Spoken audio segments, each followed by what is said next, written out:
Call the meeting to order. This is the Thursday, April 25th special meeting of the Budget Evaluation Team. Looks like all offices are present. Notice the meeting was properly posted on April 10th. Let's see here. Item 1, discussion possible action regarding any items currently on the BET watch list. Any discussion on that? Okay. Item 2. Okay, we can just go down, starting going through these. The first one that we have up is criminal justice. Do we have Chris here yet? Looks like Chris isn't here yet, so we will move on. Public defender, Ms. Biffle. Hello. Welcome.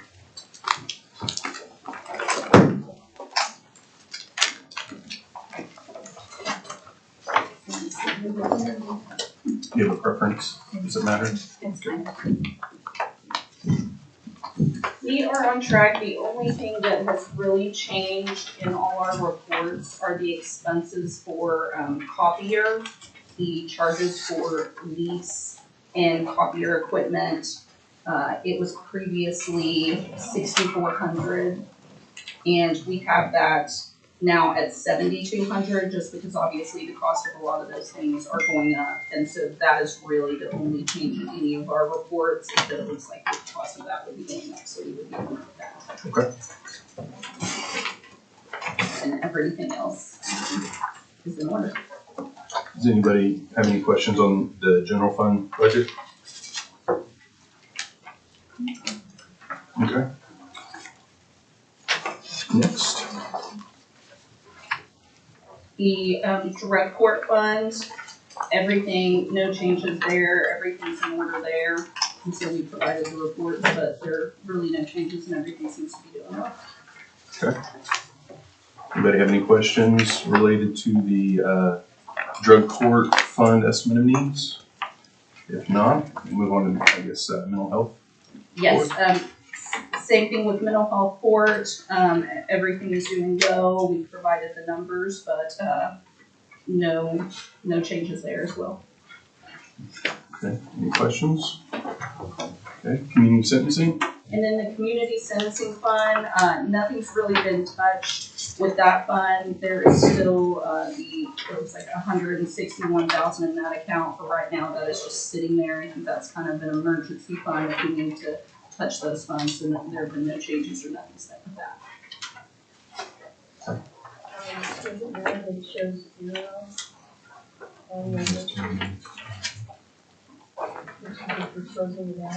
So we're just not planning on touching any of that money.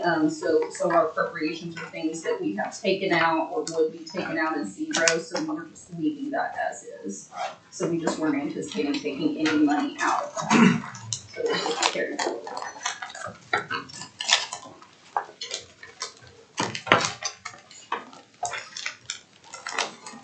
Do you think, you said that you were using that as kind of an emergency type situation? Would it be beneficial to go ahead and move your estimated carry forward into your M&O account for next year? That way it's budgeted, and if you do have to do something and use it as an emergency, it's there and budgeted instead of not being budgeted. And then we'd have to reopen the budget and do all kinds of stuff to be able to change that. So it'd give you more flexibility. I mean, you've noted to everybody that your plan is not to spend any of that on M&O, but if you have it there and then you do have those emergencies, it gives you the opportunity to utilize it. Yes, we certainly could. I think the last time we took out of that was several years ago. I think there was a $50,000 amount taken out to account for misdemeanors and supervising, so we certainly could do that just to account for it. And if you look, that's what was done this fiscal year as well. They just loaded it all into M&O, and then that way, because it really needs to be in a line item to be able to move forward in your budget. Absolutely, we can do that. Okay, so just go ahead and make that one alteration and send it to the clerk's office, and you won't need to be back for us to receive the updated estimate. That really should just kind of carry over automatically. If it was an M&O last year, it's a special revenue fund. Like, it's not like general. Mm-hmm. You don't have to reappropriate it. Well, you would have to reappropriate it in the next fiscal year, but it should happen automatically without into that particular I line mean, item? I would say so unless they wanted it changed, but if she's agreeable to that, I don't see her having to resubmit, is what I'm saying. But that's just me. If it's an M&O now and it's a carryover, I would think we would just put it in M&O. And it'll carry over. Yeah. It's a. You may do it on the carryover sheet, not on the budget. Right, it's just a carryover. Yeah. If you, it's your choice. Well, okay. And I'm agreeable to either one. I don't anticipate that we will be taking any or need any of it, but I'm agreeable to however. I mean, if we can do it that way, I mean, that's fine, but I think when they close out all the special revenue funds, it always hits a budget board and it's a carryover. right. You appropriate it, you carry it over and appropriate it. I would just assume unless they want it changed, we would just carry it over to the same. If it's an M&O now, I would. Well, some's in M&O and some's in capital. So if they want it all in one place then. But it's still not an estimate needs thing. Yeah, okay. So they could accomplish that through the carryover form and just move all the 5,000 up into M&O if they wanted, okay. Okay. All right, any other questions? No.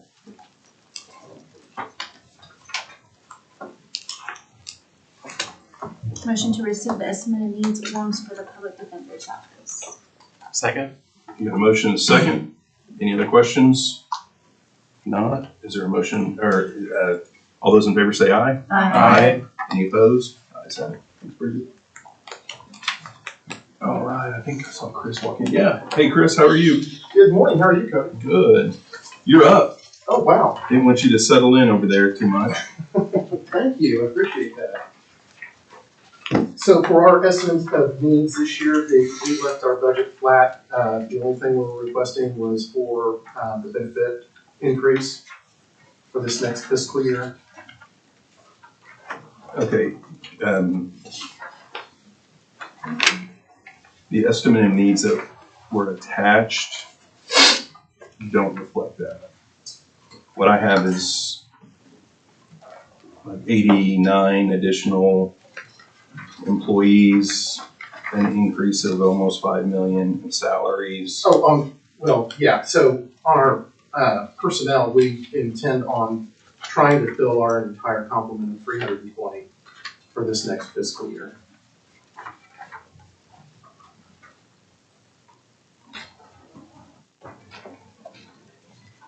Is that not computing again?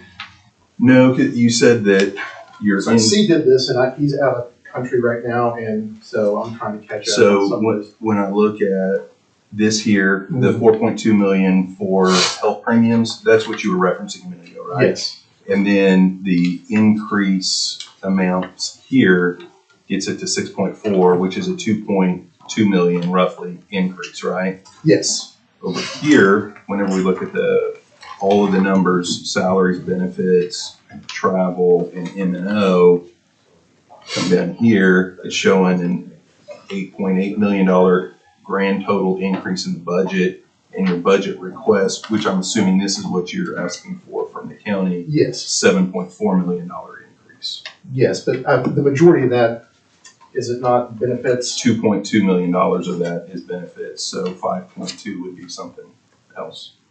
Oh, well, it's the increase in salaries, which is 4.8. Is that what you're, because that went from 15 to 19.8?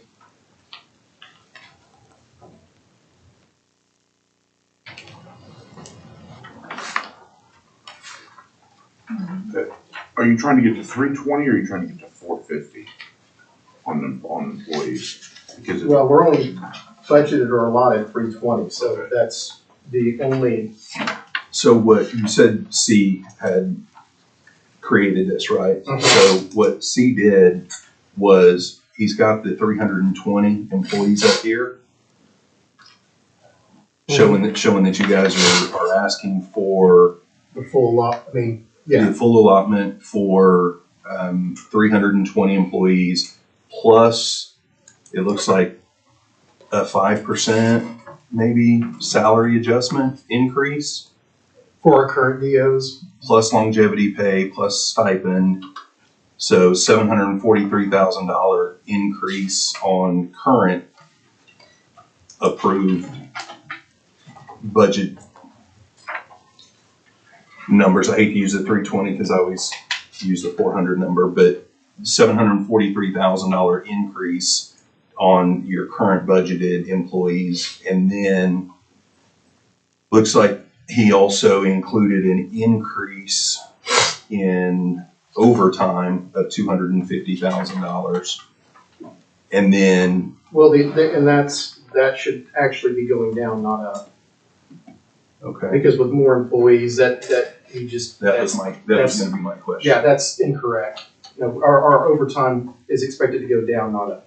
Okay, It's 450 total for the proposed budget. When it's Right, and then- it's supposed to be 320, because Well- that's all we're. and then down here, We've got 83. Pete, so I went over those top two, and now down here in new positions, he's showing that you guys are requesting funding for 89 new positions, which is an additional $3.994 million. So those three increases is $4,856,705.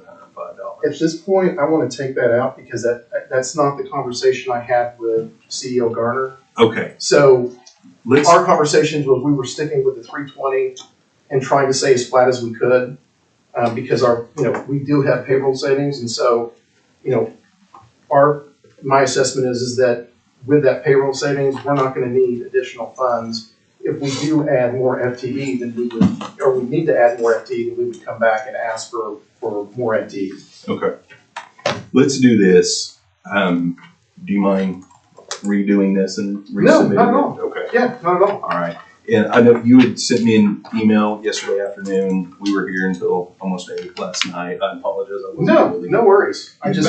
apologize. So- I'm kind of behind the 8 ball on this, just with everything going on over there. So. Yeah, no, I get it. So you won't be asking for any new positions? No, unless, And your overtime will go down? correct. Okay. And then one thing that I would suggest making an alteration on, Uh-huh. what the majority of us did was on the health insurance premiums. Uh-huh. We went ahead and left the amounts the same from last year, Okay, the 873 and then the 2011 for family. And if that does change, if budget board should elect to increase those, we'll come back in and look at what dollar amounts will need to, okay. come over to all of the departments for those increases. But as of right now, we're, Taking that out. yes. Okay, nope, no problem. Is everybody in agreement on that? Yeah, it hasn't changed it, so. If anybody has any other questions, please just let me know and we'll get an answer, so. I have some questions. Okay. You mentioned that you have a payroll carryover. How much is that? See, it looks Is it the like, It was at the 2.8? front page as well. Well, I don't know if it's on. The it's pay- just payroll- area. Is that at the 2.8? Well, payroll's 994, mhm, benefits is 511, is 1.2. Jason, on this page here, the report He's of on it. expenditures, okay. Yeah, the total is 2.8. That's what I thought. You mentioned that you are planning to increase the number of DOs to the Yeah. 320 figure. we're right now at, I think 38 for this next academy, and we're trying to get to 45, so we think we're gonna get there. Which will start May 6th. With the pay increases you received during this current fiscal year, I think there were two. There was the 2.5 that was provided, then you had some carryover, I think, you used for that. Did that change your hire and retention numbers Yes. among DOs? Yes, absolutely. We're plus 15 right now from the beginning of the year, and that's we're losing about probably 20 people. And that, so we're slowly, we only lost about 10, so we're slowly getting further ahead of the curve as far as our DOs go. And then, I mentioned to you a while back on the change on payroll vendors Mm-hmm. that That's a big increase in expense from somewhere around $7,000, $8,000 to $112,000. Absolutely. Can you And that's- understand that again? Yeah, and that's mostly because we don't wanna, we're trying to keep our admin staff at a minimum. And our HR department right now is overwhelmed. They really count it, they're just not a lot else. And so this will alleviate us from having to hire a full-time FTE with benefits and everything, you know, at $50,000 to $60,000. They probably would need two people. So that, the thought process was that with Paycom, we don't have to hire any more personnel on our side, and they can handle all of the time tracking and all of that. You know where a $1.2 million lapse is gonna come from in M&O? That seems to be the largest category, but then there's an increase asked on M&O of what appears to be $616,000. You know where that, Where do you look at it? on the revenue page? So it shows $1.2 million carry forward for M&O. That's the largest category of the 2.8, even more than the salaries. So when C put this in, he looked at your appropriations that you guys have had, Right. and then looked at your estimated appropriations for the rest of the year, and then your checks issued, and then,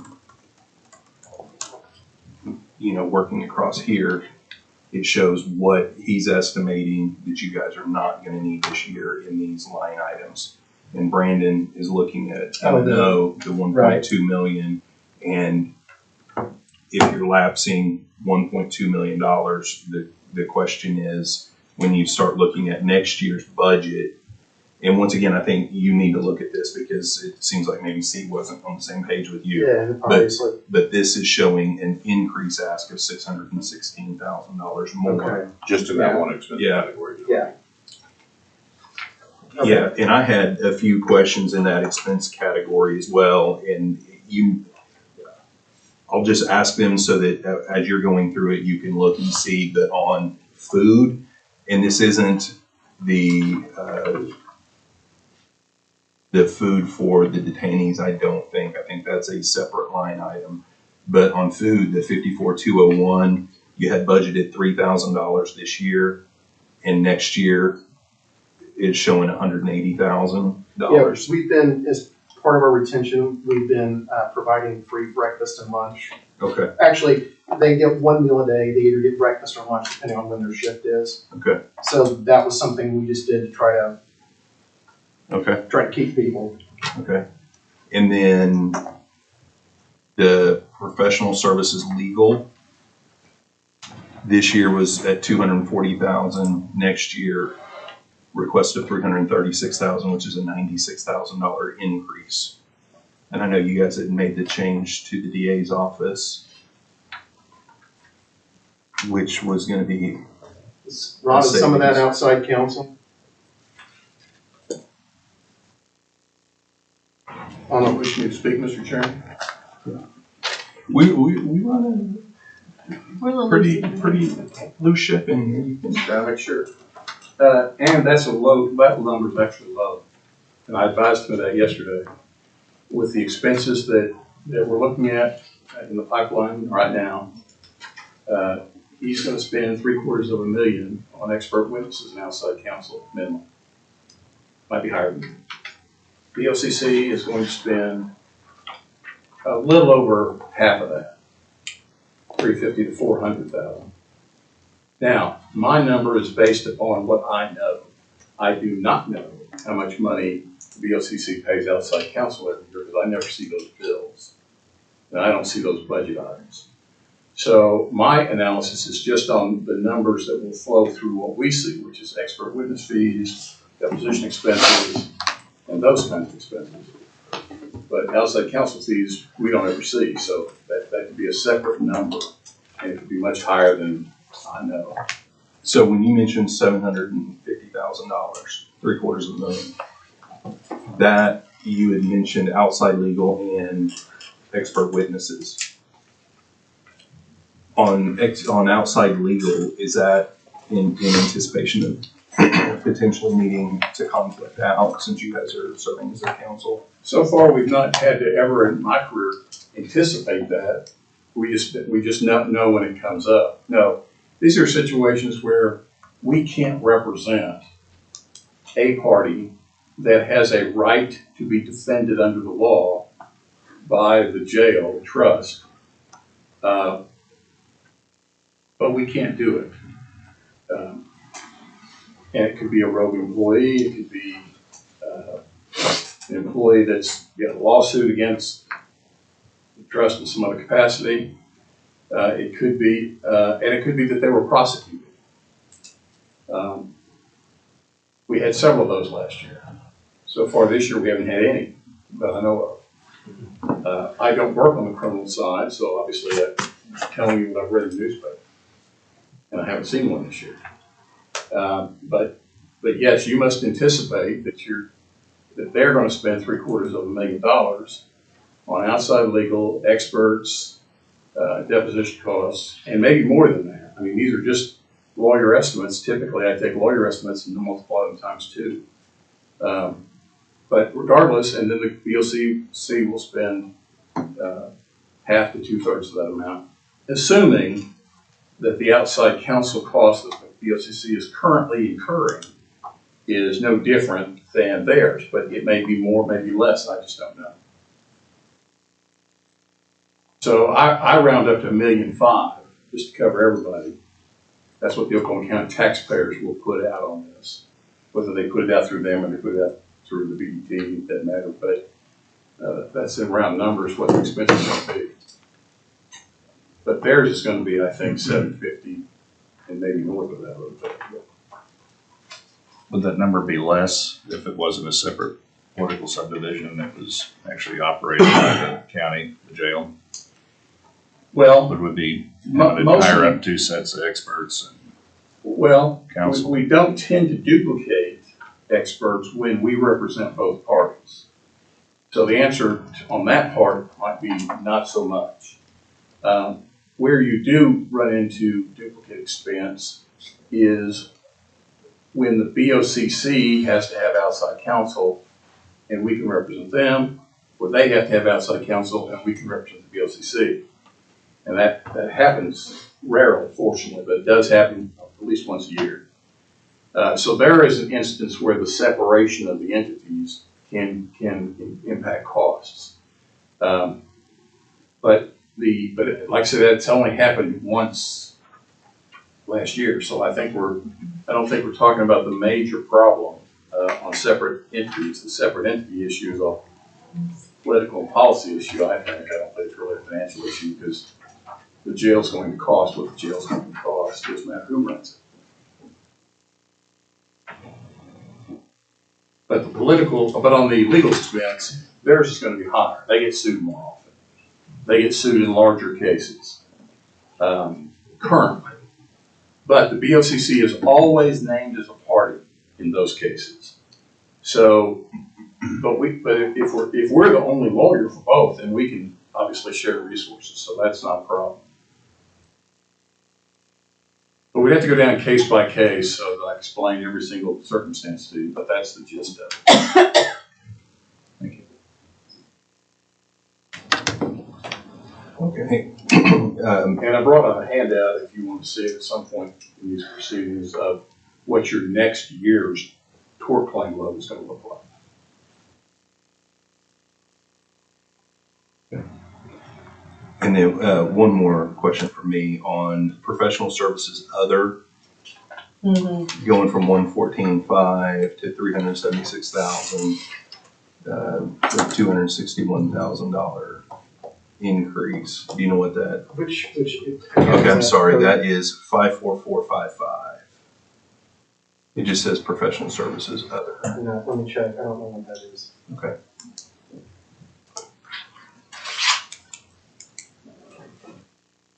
Chris, do you have the new payroll amount on a separate line item? Would it be part of that? It'd be part of this. Okay. And that amount is how much for this next year? 10, 12? For the total for salaries and wages? No, for Paycom. Oh, for Paycom, it'd be $112,000. And is that in here? That's what I was wondering, if it was in that professional services other, 112 of that is, because I didn't see Paycom listed. Yeah, I did. And that's probably part of it, but it still looks high to me. Because I don't know what other professional services that we're using that have gone up. In fact, some of them have actually gone down, so. Okay. Yeah, if you would check on that, I'd Yeah. appreciate it. I'll get all those taken care of and get it back over to you. And then on the prisoner care cap, the increase of 72,000, is that based on what you guys have been running this year Yes. on average? Okay. And on the prisoner care, I know that's contractual. I'm assuming the percentage increase that we have in that base contract. Now, that contract's not finalized yet, so we're looking for some savings on our medical contract, so hopefully if we can come to an agreement on that, that will go down. Okay. Okay. Does anybody else have any other questions? Do you have a estimate on the number of staff that you've had throughout the year? I know that you're talking about getting additional staff here maybe in May, is that what you were saying? Yeah, if we start May 6th is the, So get you to your 320, what has been your average number this last we've been year? averaging about 257. 57? Mhm. So if we get the 45 and we keep all 45, which is probably not likely, but that's what we're trying to do. We'll have another academy a couple of months after we have this one, so we're definitely working as hard as we can to get up to that 320. Right. And I think that that's actually going to be a pretty good level of staffing, especially with the population where it is right now, and we're redoing several pods, so some of the floors are shut down for refurbishing. We're repainting, cleaning the showers, doing all that stuff. So our population should stay between that 1,200 to 1,300 mark. So if those staff do come on at the end of May, you're still going to have lapsed salary? Absolutely, yes. Is there any intention on the use of that lapsed salary? To pay to pay for them in this next FY.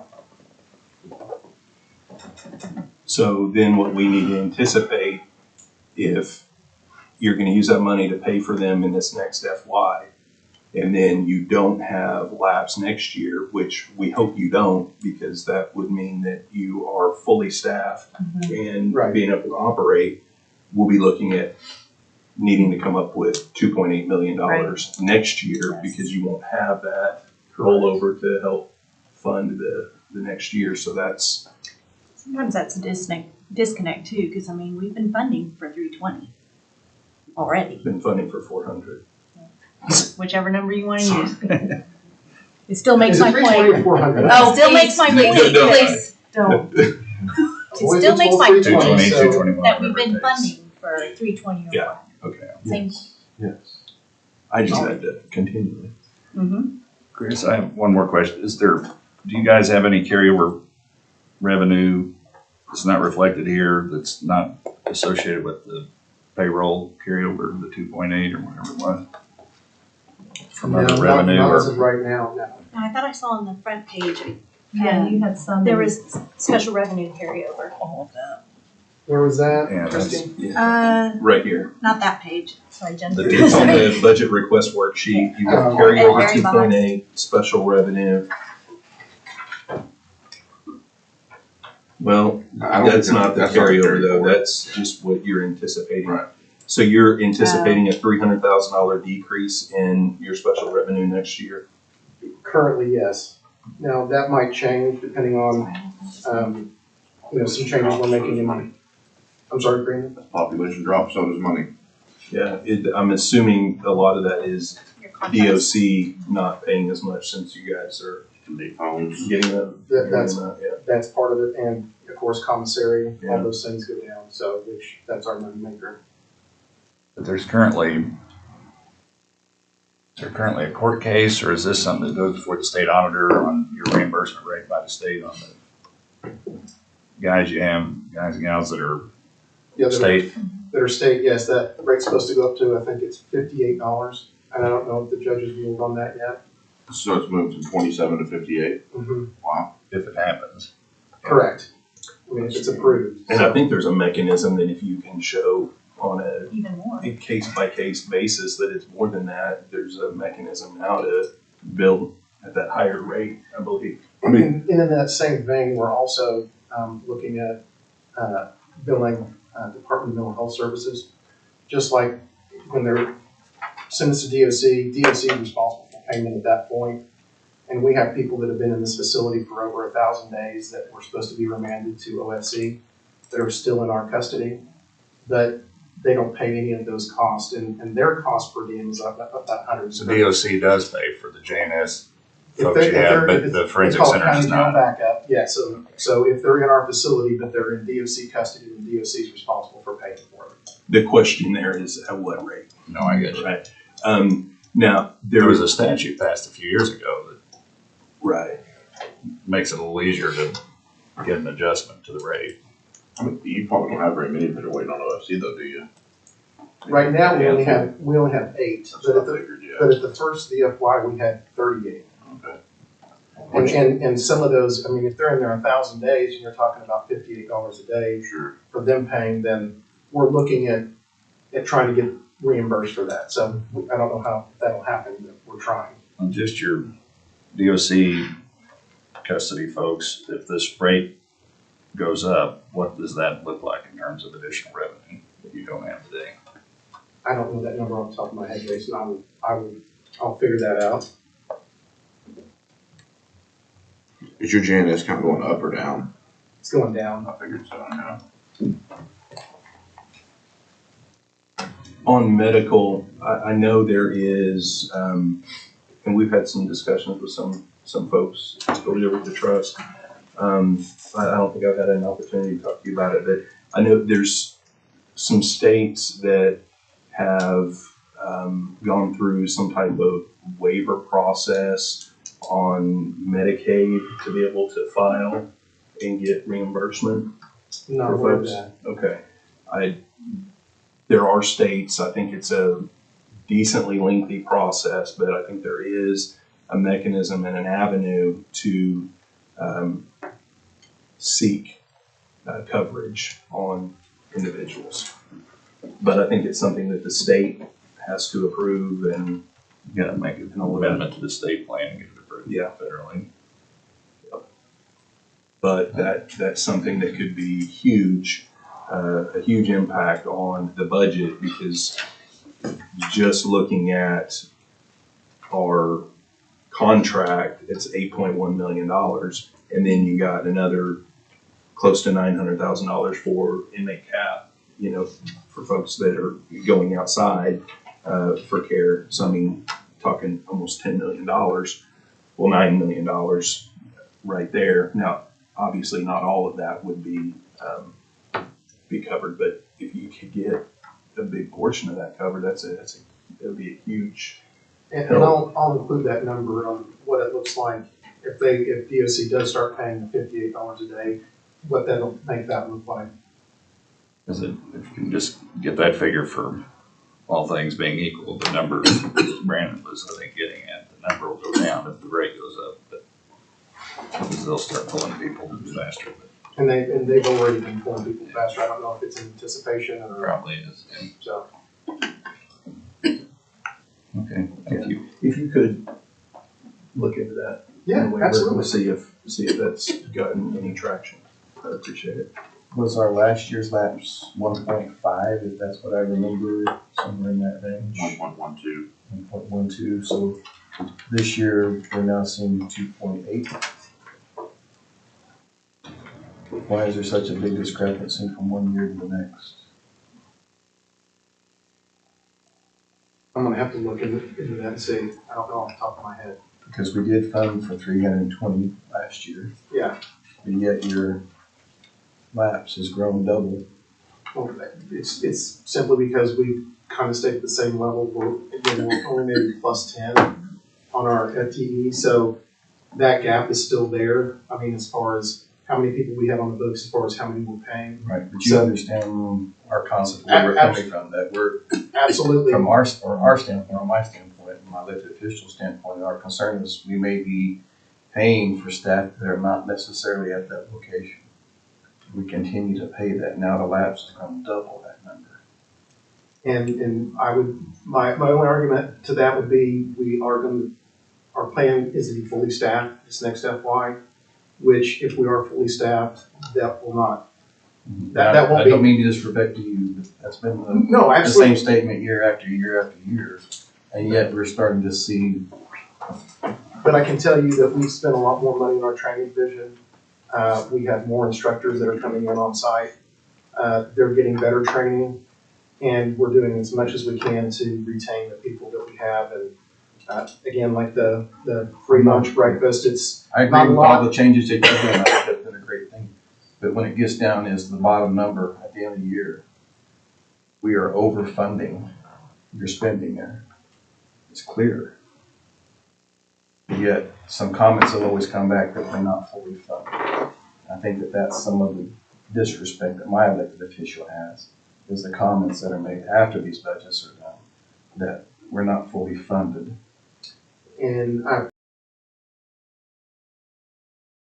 we were absolutely fully funded, especially for the FTE we have. But if we do get to that number, which that is our plan, is to absolutely get to that number this next FY, that conversation will cease. Thank you. I do have one last question back on your payroll change. Mhm. When does that go into effect? Is that starting now, this No, it's fiscal year? July 1st is what our expected date to get on, because they haven't even started with the information yet. Because we have the MOU that was approved by the county clerk's office and the trust, but I don't think that the commissioners have ratified it yet or have attested to it. So. And that change was obviously to take the clerk out of the payroll part. Yes, Revise that memo.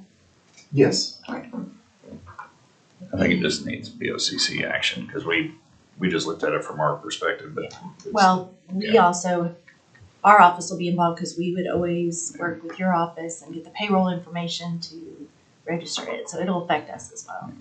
Okay, whatever you need from me, just let me know. Chris, one other thing that you may not have the answer to this, you may have to look into it, but on your health premiums, I see this year you guys budgeted for 182 single and 96 family. And then next year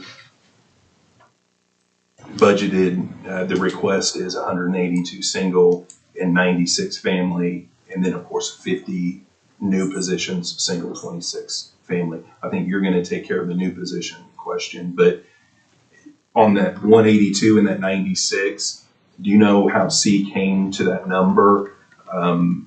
Did he just put a number there, or did he run averages of how many folks you guys have had on the insurance over a particular period of time? I know on that one, he asked me about it, and I just told him to take the average. But if you've got 182.96, that's more employees than you've had on average. Right, 182.96 is 278. that's what I was And you've had an getting, average of Okay. that's what I was 256, getting. yeah. So if you could look at that, because we're having, I think we're going to have some conversations on how we fund benefits and how we, what mechanisms we're utilizing. And so we really need to know what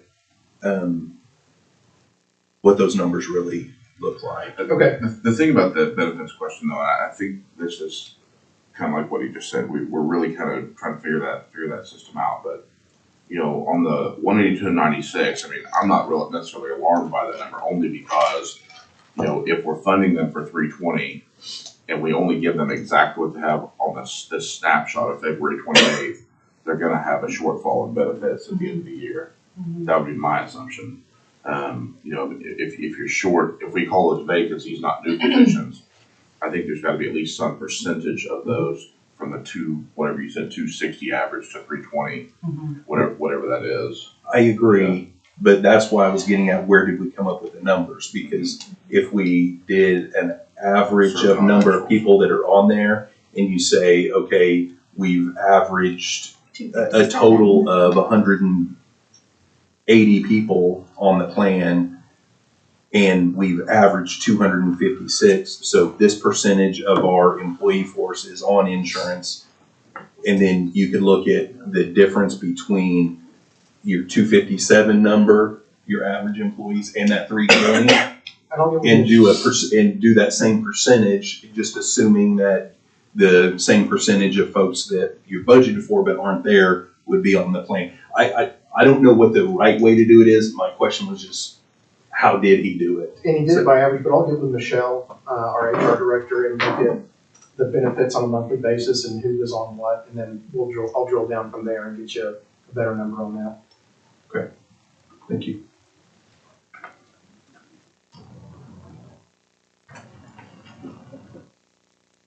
Anybody have anything else? All right. Is there a motion to, well, you know what? Do we even need to receive this? Because we know that there's going to be some significant alterations, so I think we can wait on that until we're able to move to receive. That's funny because he does not like receiving these things. So one time we all agree that we're not going to, he makes the motion. I love it. It sounds like it died from life. I'll withdraw my motion. Chris, thank you for your time. Yeah, sorry about that. Lack of interest. I'll get those answers. All right, Thank you. Thank you. Even though I already have a copy of it, by the way. And it does fall under the state citizens directions.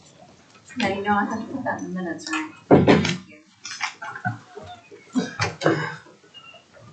you. 1 out of a million. All right, it looks At like least we'll have proof. we've got court clerk, county clerk, District 3, and the budgets that Kelly Thomas presents. Let's go ahead, if you don't mind. Court clerk was next on my list, but since we're all here at the table and we're going to be here, I'm assuming, until we're done, let's go ahead and move Kelly up. That way she's welcome to stay through the rest of it, but she doesn't have to. Kelly, if you don't mind, let's start with general government. Okay.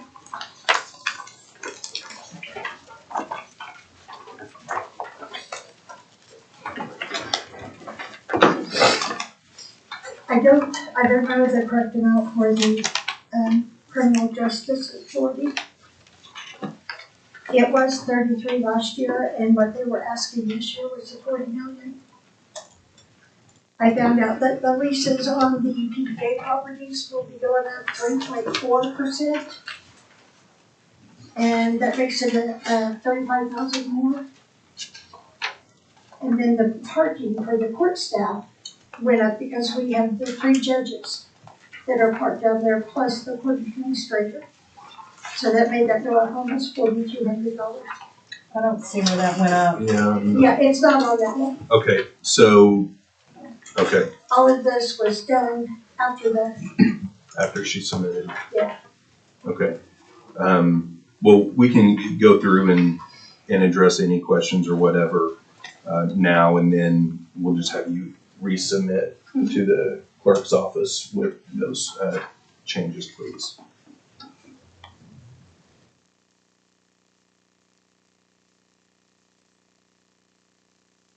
On the insurance premiums, the $325,000 increase, is that a guesstimate, or do we have I was updated told, quotes? it's an estimate, that it would be anywhere from 20% or higher. 20% increase or higher? Yes. Why is that?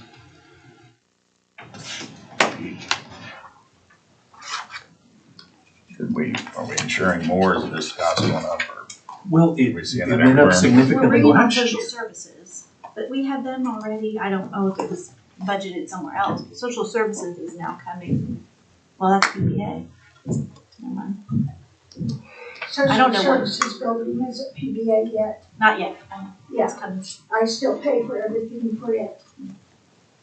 Yeah, I'm just trying to think of buildings, what we bought or sold or changed. I know insurance rates have gone up significantly over the last few years, but we had, I think, a pretty significant increase last year. We did.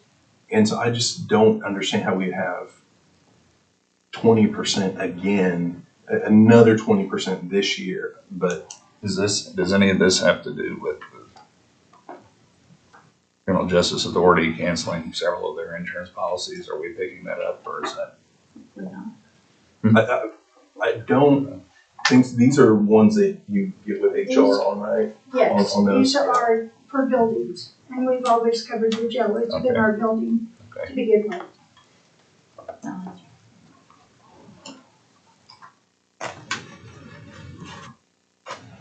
Yeah, and unfortunately, This is one we can We adjust when we don't- know, we just don't that's know the what we're insurance getting. premiums this early. and we But we'll know usually it don't before get them July. until, Seems like a few days in July. Yeah, Like they're in always Jul- dated July 1. yeah, We'll have but it that for first week September. of July, yeah. So this is one that will probably, if that's the guesstimate, okay, we'll need to start it on the watch list probably, but I think, Wonder if the guesstimate was developed by looking at last year, if there was a 20% increase. I wonder if they just carried that over when there may or may not be.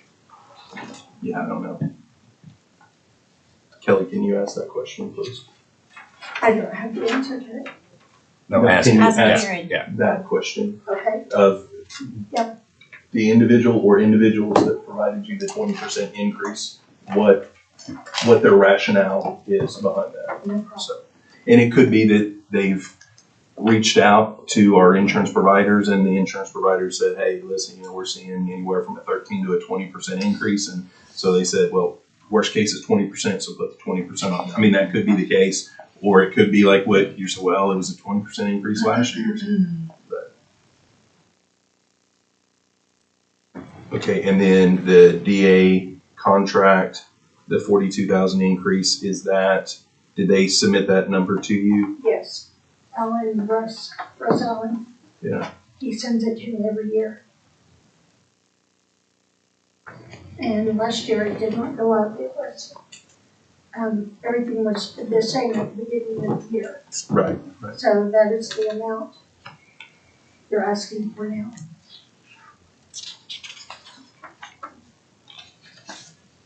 Cody, do you know about what time that hits the OCC for approval, the DA contract? When it comes out? Like it's one of our annual. Yeah, It usually happens in June, usually end of May, 1st of June. we can start, I guess, those conversations in P&G or whatever, and maybe look to move that up. But I think this is what we did last year. There was a request of an increase, and we wound up not increasing it, but we watch listed it until September supplement for the discussion then to see if we have the funds, but which is, I'm assuming, what we would do this year as well. On our utilities, Yeah. it doesn't look like you're requesting any increases on utilities, which I'm not, is very pleasantly surprising. Is that the reason because you're being, tracking? Oh, go ahead. I've talked to Keith and Megan, and they're talking about PPA taking over social services. I pay those bills. And so far this year, I have enough money to finish the year with what I started with. Okay. So I didn't feel that I needed to ask for a lot more. That is good news. That's one, I don't know about everybody else, but that's one concern that I've had for a while was how we were going to finish in that account. So looks good.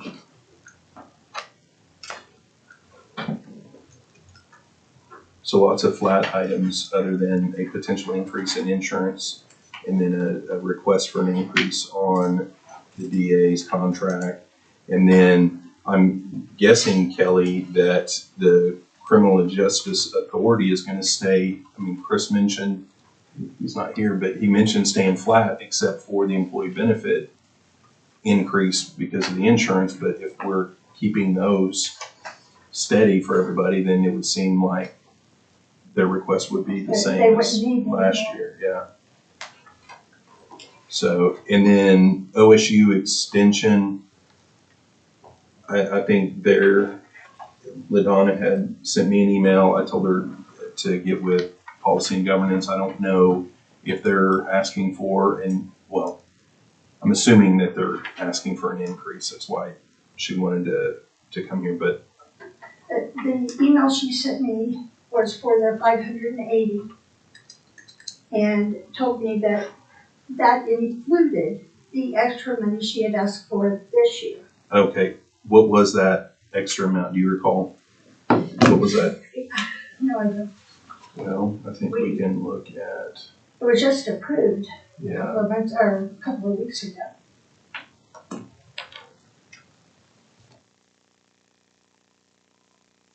What was approved? No, it was for some employees for the OSU extension. It was where OSU gave raises and it kind of trickled down to us. And we I covered found it. out from a meeting that the extension opted into that pay raise. It was not because of an action taken by OSU.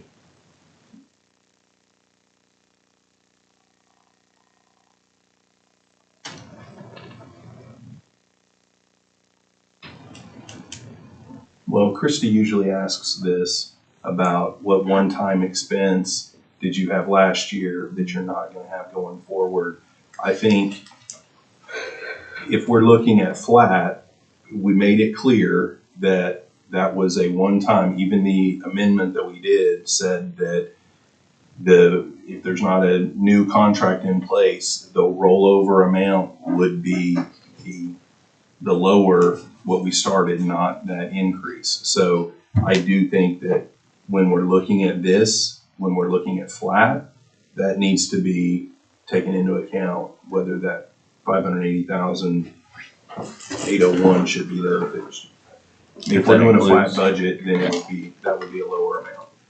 I'd like to see what that was. I can't remember off the top of my head. I know how I justified it when we voted on it, was that those It employees was hadn't had raises 553. or anything for 4 or 5 years. What are you saying? If you look up on the screen, I've got it highlighted what it was. You've got the 553, 345 plus the extra supplement that would cover those raises, 27,000. Yes. Yeah, so So 27,000. See, mine didn't say 553, mine had 580. Is the total. I just know that what we Yeah. were told and understood is not what it was. Opt-in. I'm not saying they shouldn't be paid more, but that's not mine, wasn't the question.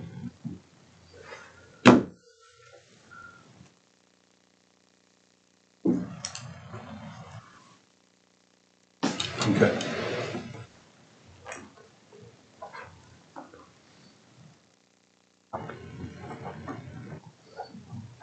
I don't know how we want to take care of that. Do we, I mean, the adopted budget for this year, because that was a one-time thing, I think maybe just leave it here, and then when we're looking at staying flat, we'll just have to potentially make that adjustment on our recommendation, but not on the estimate of needs form. I know we did convey to LaDonna, don't just assume you're gonna get it. I do remember that. I also know when I say what one-time things do you have, I'm looking more at capital. You know, if we do merit raises or COLAs, I get it. It's obviously not one. I completely Yeah. agree with that generally, but the reason why I said what I said and compared it to what you did was because I think it was conveyed from this group and from Budget Board and from BOCC based on the contractual language that it was a one-time deal, and we would be looking at the exact same contract for next year and potentially do an increase of the 27,000, but not automatic. not automatic. I think in here, when we make a recommendation to add a position, and even if it's just for 9 months, I think, I mean, it's clear that we're stepping up to annualize that the next year. I think that's clear, unless we make it clear that that's not the case, and I think we did that with OSU extension. And I'm not saying that we shouldn't, if we have the money, increase that to 27,000 or increase it more or whatever. I'm not saying, I'm just saying that if we're looking at a flat budget and we're looking at the conversations that we've had with everybody, I think somehow, some way we need to at least make a mental note of looking at this particular line item when we're making our recommendation. I agree, because I would not want it to be considered part of their base from last year, based on what I recall from the conversation.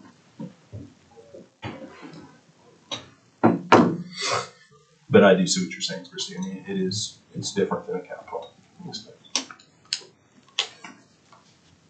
But it's not in my mind, it's not a salary or a benefit increase. It's an M&O increase because it's a contract with us. And they use that money how they want to use it. And some of it is to pay for their M&O. But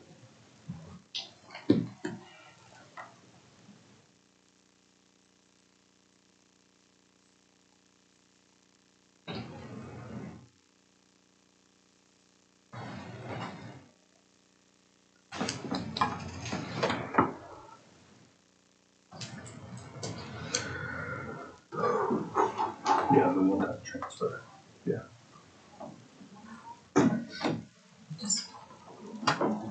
She was showing me the minutes. It was tracking with what you were saying, the one-time transfer.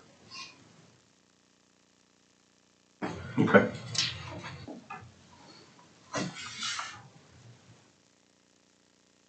I'm pretty sure one time was said like 7 times, or 9 times. Mm-hmm.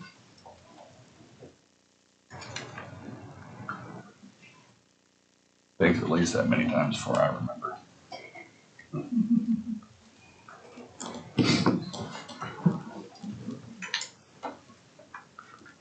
All right, anything else on general government that anybody wants to discuss? Welcome, Marcy.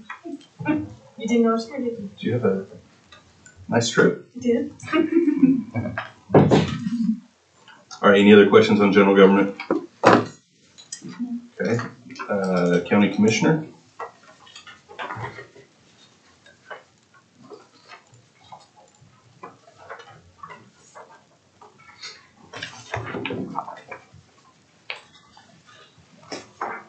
Okay.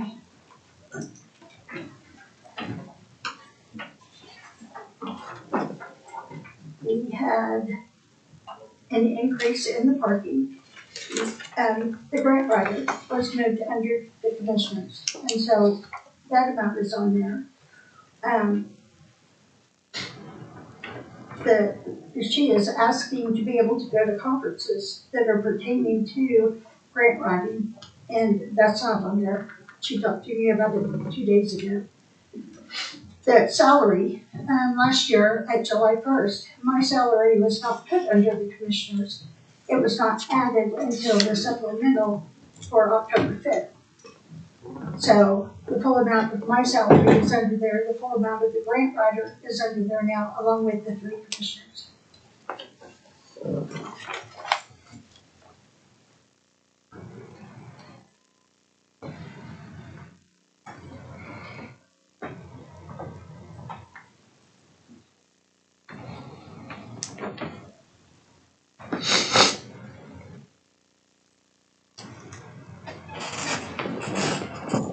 You mentioned the grant writer just mentioned travel to you. Did she say how much? She said it's going to be between 3,500 and 4,000. The conference is next March, and she couldn't go out as far as she needed to find out the flight information. So she just estimated it.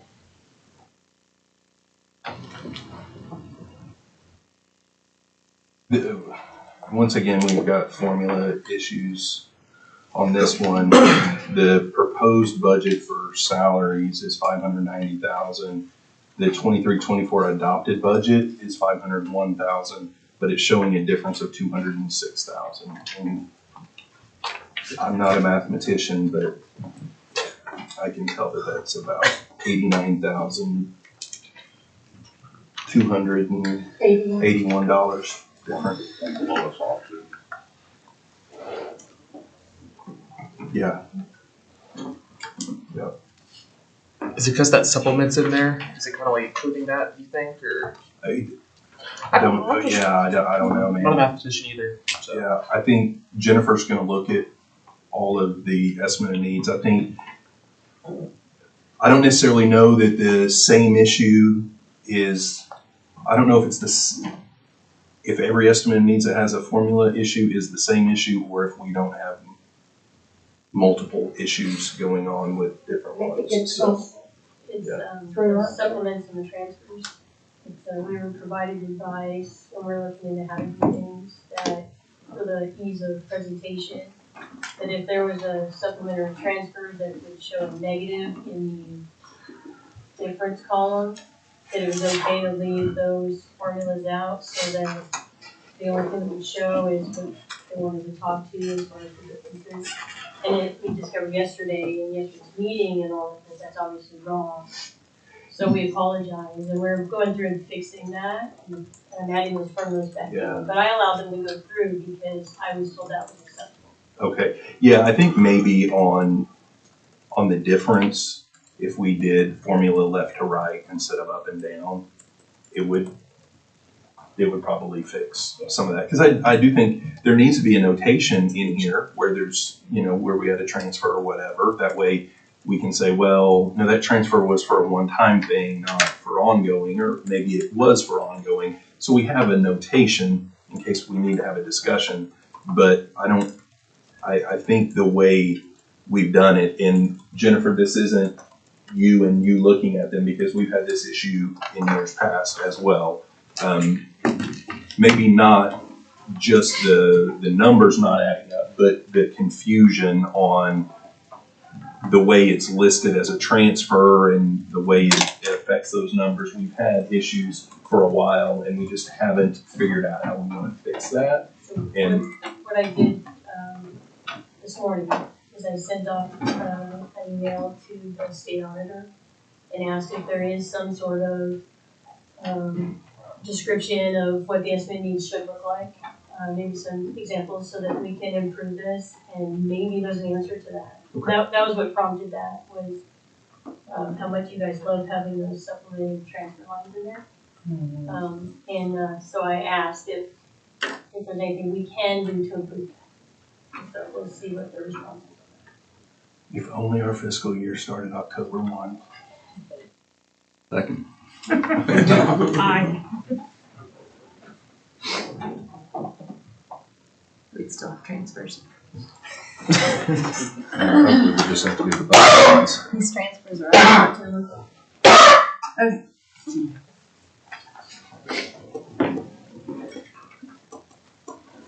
All right, any other questions on this one?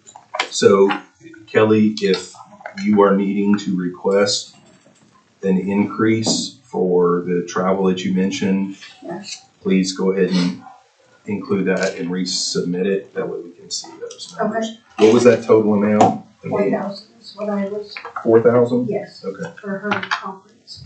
okay.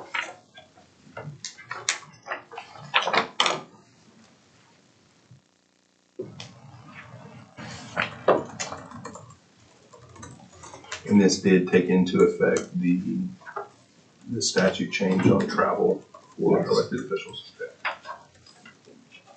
Okay. Any other questions? If not, economic development? I have not heard from anyone that it was going up or staying the same, so I did it the same amount that we had last year. Brandy, have you heard anything on that? I have not, but I can follow up. If you could, please. Yeah. If there is a potential anticipated change, if you would, let Kelly know so she Oh, can yeah, make that absolutely. change. I wouldn't keep it secret. But also, if there's an anticipated increase request, let's try to get that at policy and governance, just like the OSU Sure. extension. That way we can try to figure that out. Thank you. Mhm.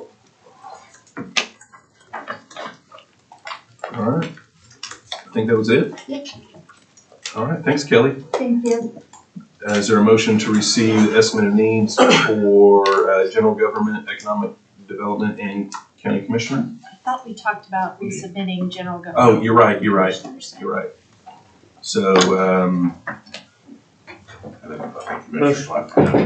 yeah, so let's do economic development. Is there a motion to receive estimate of needs for economic development? So moved. Is there a second? Second. All those in favor say aye. Aye. Any opposed? Ayes have it, and then you've got a note that we'll come back and we'll still need to do the county commissioner. Thank you. All right, we're down to the last three. Who wants to go first? Court clerk or county clerk? Okay. All right. So I'm in the same boat. The estimate needs worksheet will have to be redone, and you'll see on there that there is an increase listed, and that is one because it was calculated with 20% increase. Buchanan added that on there. What category is that?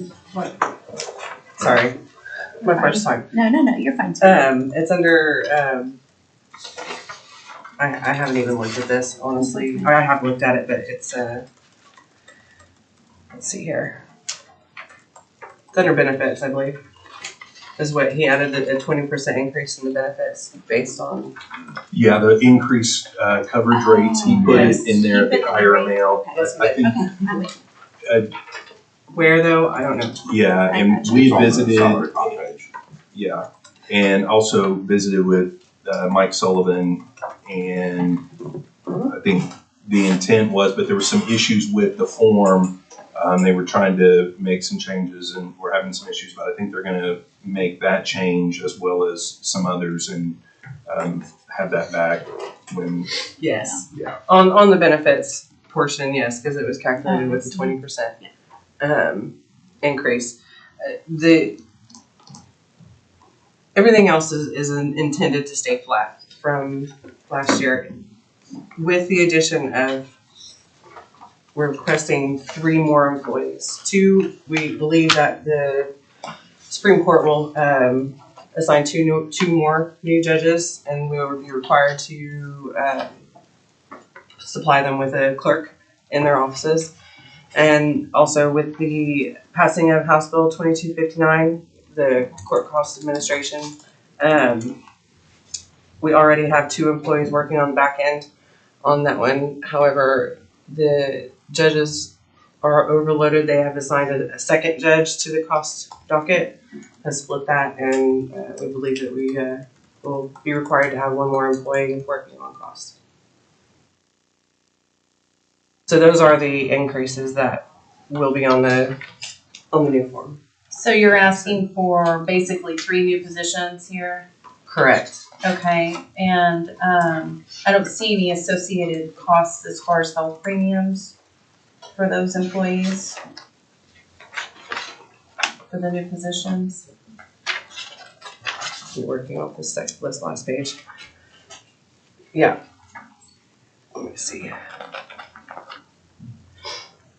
What are you looking at again? Down in the health premiums, From 128 to 135. so, Right here. Oh, okay, okay. I but then see. you're asking for a total of 143. Yeah, so where Buchanan put the numbers for the increases on here, we were working to figure out on here. So he also, I believe, increased. We believe that we're going to be fully 100% staffed. So I apologize. Oh, you're fine. No, I'm showing going up 6 people. Okay, so that's, I talked to them about this. I think our consensus between the 3 of us, Mike Right. Sullivan was in there as well. We think Rick made a boo-boo and put 138 instead of 135 on the new positions above. Well, I'm sorry, not on the new positions, up in the full-time positions where it's got 137. Because if you look, he's showing 138 requested instead of 135, but he's showing the same salary amount. So it should To be include one three. forty total, including the 3 new positions. Yes, that is what we think, was the case, so. But, That's correct. Thank you. yeah, so you're right, Christie, based on looking at this, it does appear that there's 6 new employees. But we don't think that's the case. I think they were gonna visit with Rick when he gets back, and that'll be Monday or something, right? Yes. Next week, so they're gonna need to resubmit, estimate of needs. And then, Proposed budget. yeah, So you don't want any M&O Or or travel travel. or Or capital. capital at all? Exactly, right, that's what I said to begin with, this whole thing is gonna need to be resubmitted and redone, yes. So also on the salary computation sheet, and I don't know legally how it works, but since the court clerk didn't draw an opponent, either way, those salaries aren't gonna be right. That wouldn't be the current salary either, the 139,225, because I think his current salary would be 138,837 or something like that, and even still, he would bump up to 144, and I'm assuming the chief possibly would too. I don't know how that would work, but either way, the court clerk's salary is not right in there, for what it's going to be, either when he succeeds himself or now since he did draw upon it again. I don't know how that works. So, as a point of, just to make sure that that's Okay. right, so you don't end up not budgeting for the appropriate amount. Which that would just be 6 months. Right. So it is after he succeeds himself, even though he didn't draw upon it? Yeah, Okay, I don't think, no, you gotta finish the term that you were elected in, so okay. we're talking January through June. Yeah. Do you have a time frame on maybe when the 2 judges are coming? I know that the meetings are happening this week or next week on the request, and when that would actually happen, unfortunately. it may be something like what we did last year, which was watch list all of those new positions until September supplement, when we have a little bit more of an indication whether the Supreme Court authorized the 2 new judges when, and if that does happen, then also having an indication of when they would be available and thus when we would need. That is correct, we're absolutely willing to put that, new employees on the watch list. Yeah.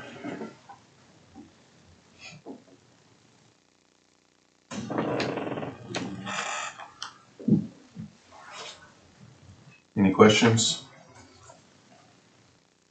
Load up your questions for Rick when he gets back. I can try and You're fine. answer, but, you know. We'll beat up on him. When the Supreme Court starts talking about something like this, what's it, last time, how long did it take before we had to staff those positions?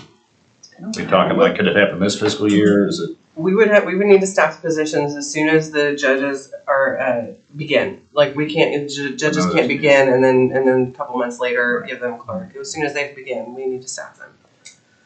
Yeah.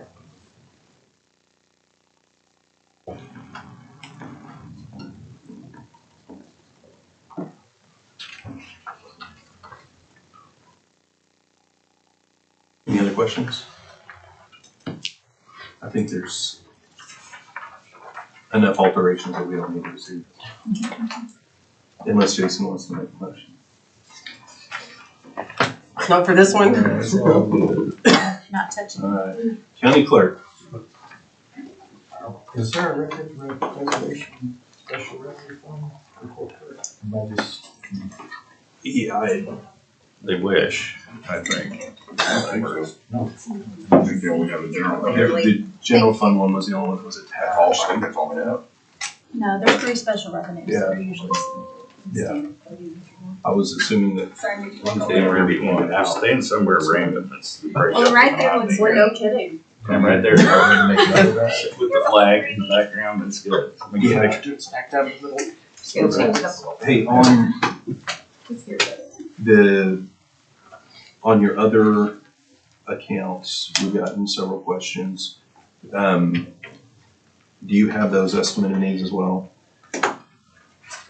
the excise board, county audit. So Uh, those are the- separate here. No, I know, I was, those, and then the reval and, 1150, 1151, 1152. yeah, You have county audit in the big other packet that you didn't bring with you.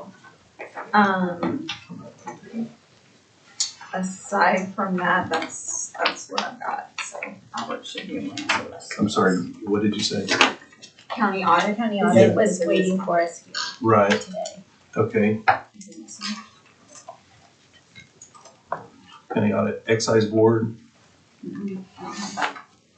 okay. We'll need excise board, and then we'll also, you don't have the special revenue accounts.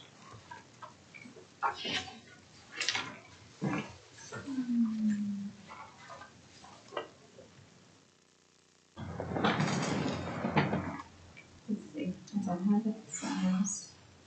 And the other ones are.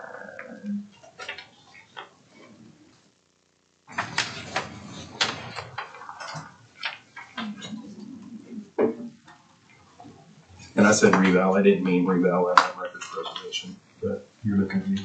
Yeah, I know. Workers' comp should be in here. Yeah, you should You have workers' comp and also, self-insurance. and you should have self-insurance. And don't have employee benefits. Employee benefits, still working on that one with John to make sure I get everything lined out on that. Okay, Here's your self-insurance. okay, well, we usually, I doesn't, just got those as I well. think John usually Presents. presents those. But the county clerk's office presents the general fund, their general fund budget, and then their 3 special revenue accounts. And then County audit. it was usually somebody else in the clerk, not the same person that does those, does the audit and the excise. I don't know how you guys are doing that now, but, yeah. As far as I know, it's done. Is there a purchasing one? That's wrapped into I the would county Purchasing clerk. is in. Yeah, but she's in enrolled into the county clerk. Okay, do you have the estimate of needs for the 3 special revenue accounts? It is 3, right? Yeah, the 3 is, yeah, like 50, 152. Jennifer, do we have that? I'm sorry?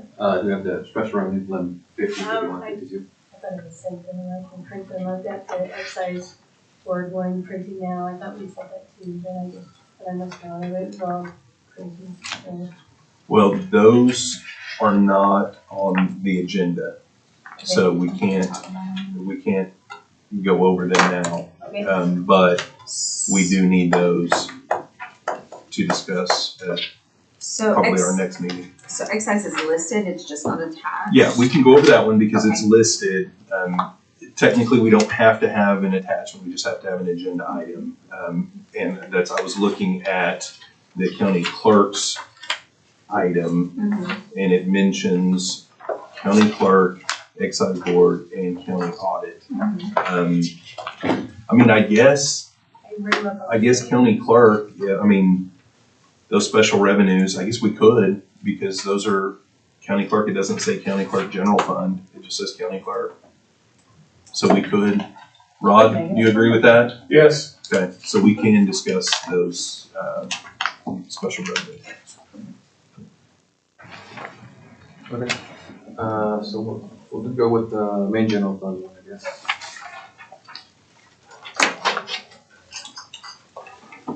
As far as budget wise, we kept it pretty much the same as last year with a few exceptions for this year, a couple of decreases in a couple of areas. I don't see anything for your proposed budget. Like M&O, capital outlay, am I looking at the wrong one? Travel, here, this whole column. Do I have a wrong copy? I have the same copy you do. Okay. I've got it. Yeah, like even employee benefits showed up, doesn't show anything. either. Yeah, it's incomplete. It's on the screen. The one, that was attached with These has the picture. You have to- I have the one that has Yeah, she has- nothing in that's what we the did. proposal. There was one that was on there originally and there was one that didn't. This is the one that was originally, if you wanna take a look at that. We have a new one in this packet. No. Oh, we don't.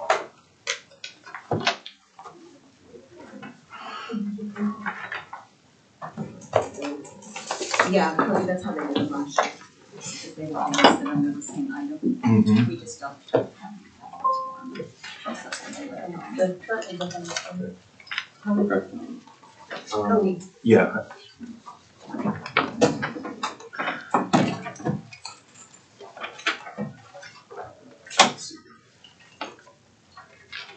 Is this an updated?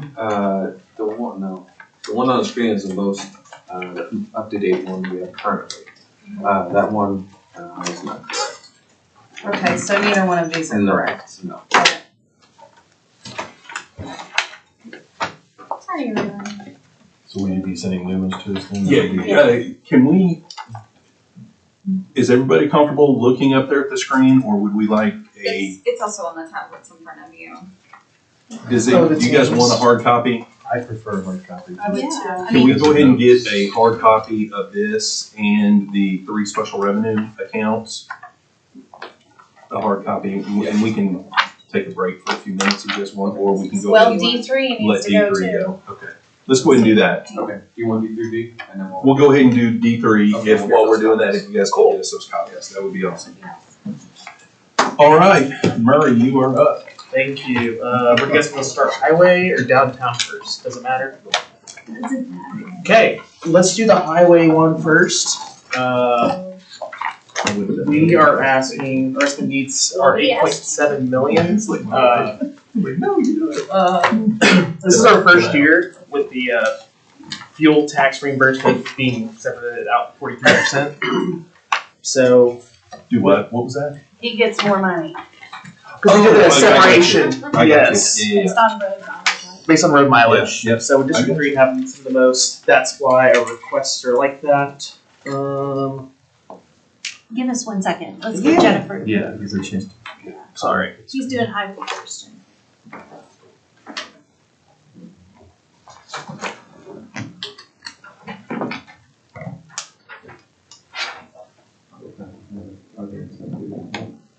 I don't know if there's especially in case.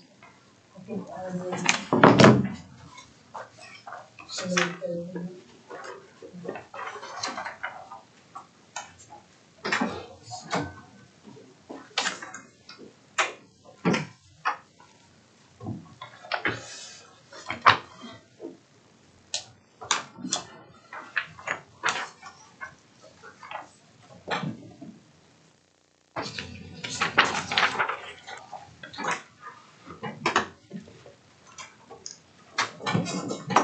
I think we're doing the highway one first, so it should be Highway 1110. Okay.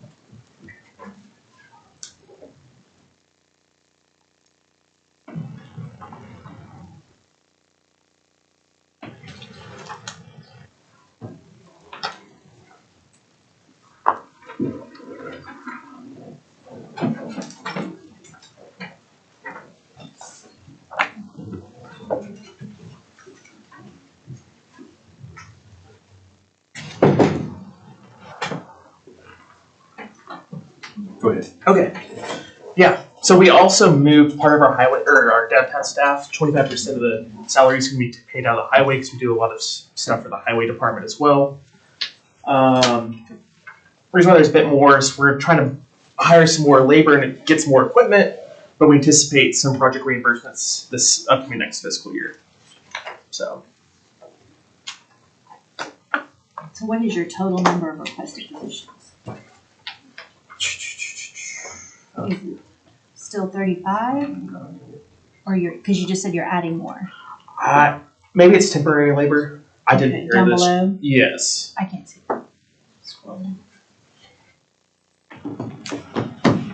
We'll just need to correct, or well, that number 4 should be.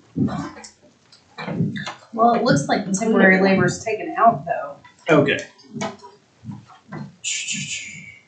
Well, you got 2 down below. Yeah. No, you're Yeah, correct. it's Yeah. deducted. Temporary labor is taken out. It looks like. So how many are you adding? I don't anticipate. I don't know fully, so.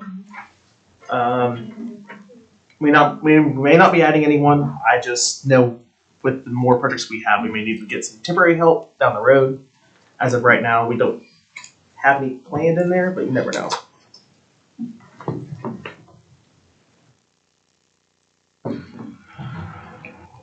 So you're still looking at 35 people? Yes.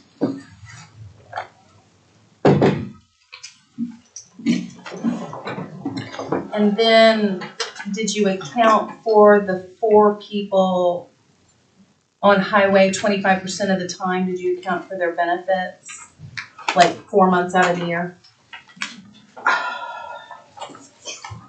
I believe we did. Unless it's not on there. Look. I didn't see it, I just didn't know.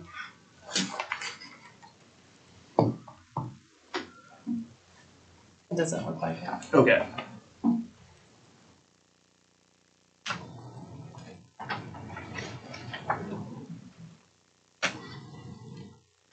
Well, you went up one person, and if you got 4 people at 25%, Then may got maybe it there. would, yeah, Right, that's maybe what I just was, adding one person. Yeah, just making it the one on the family. easy calculation.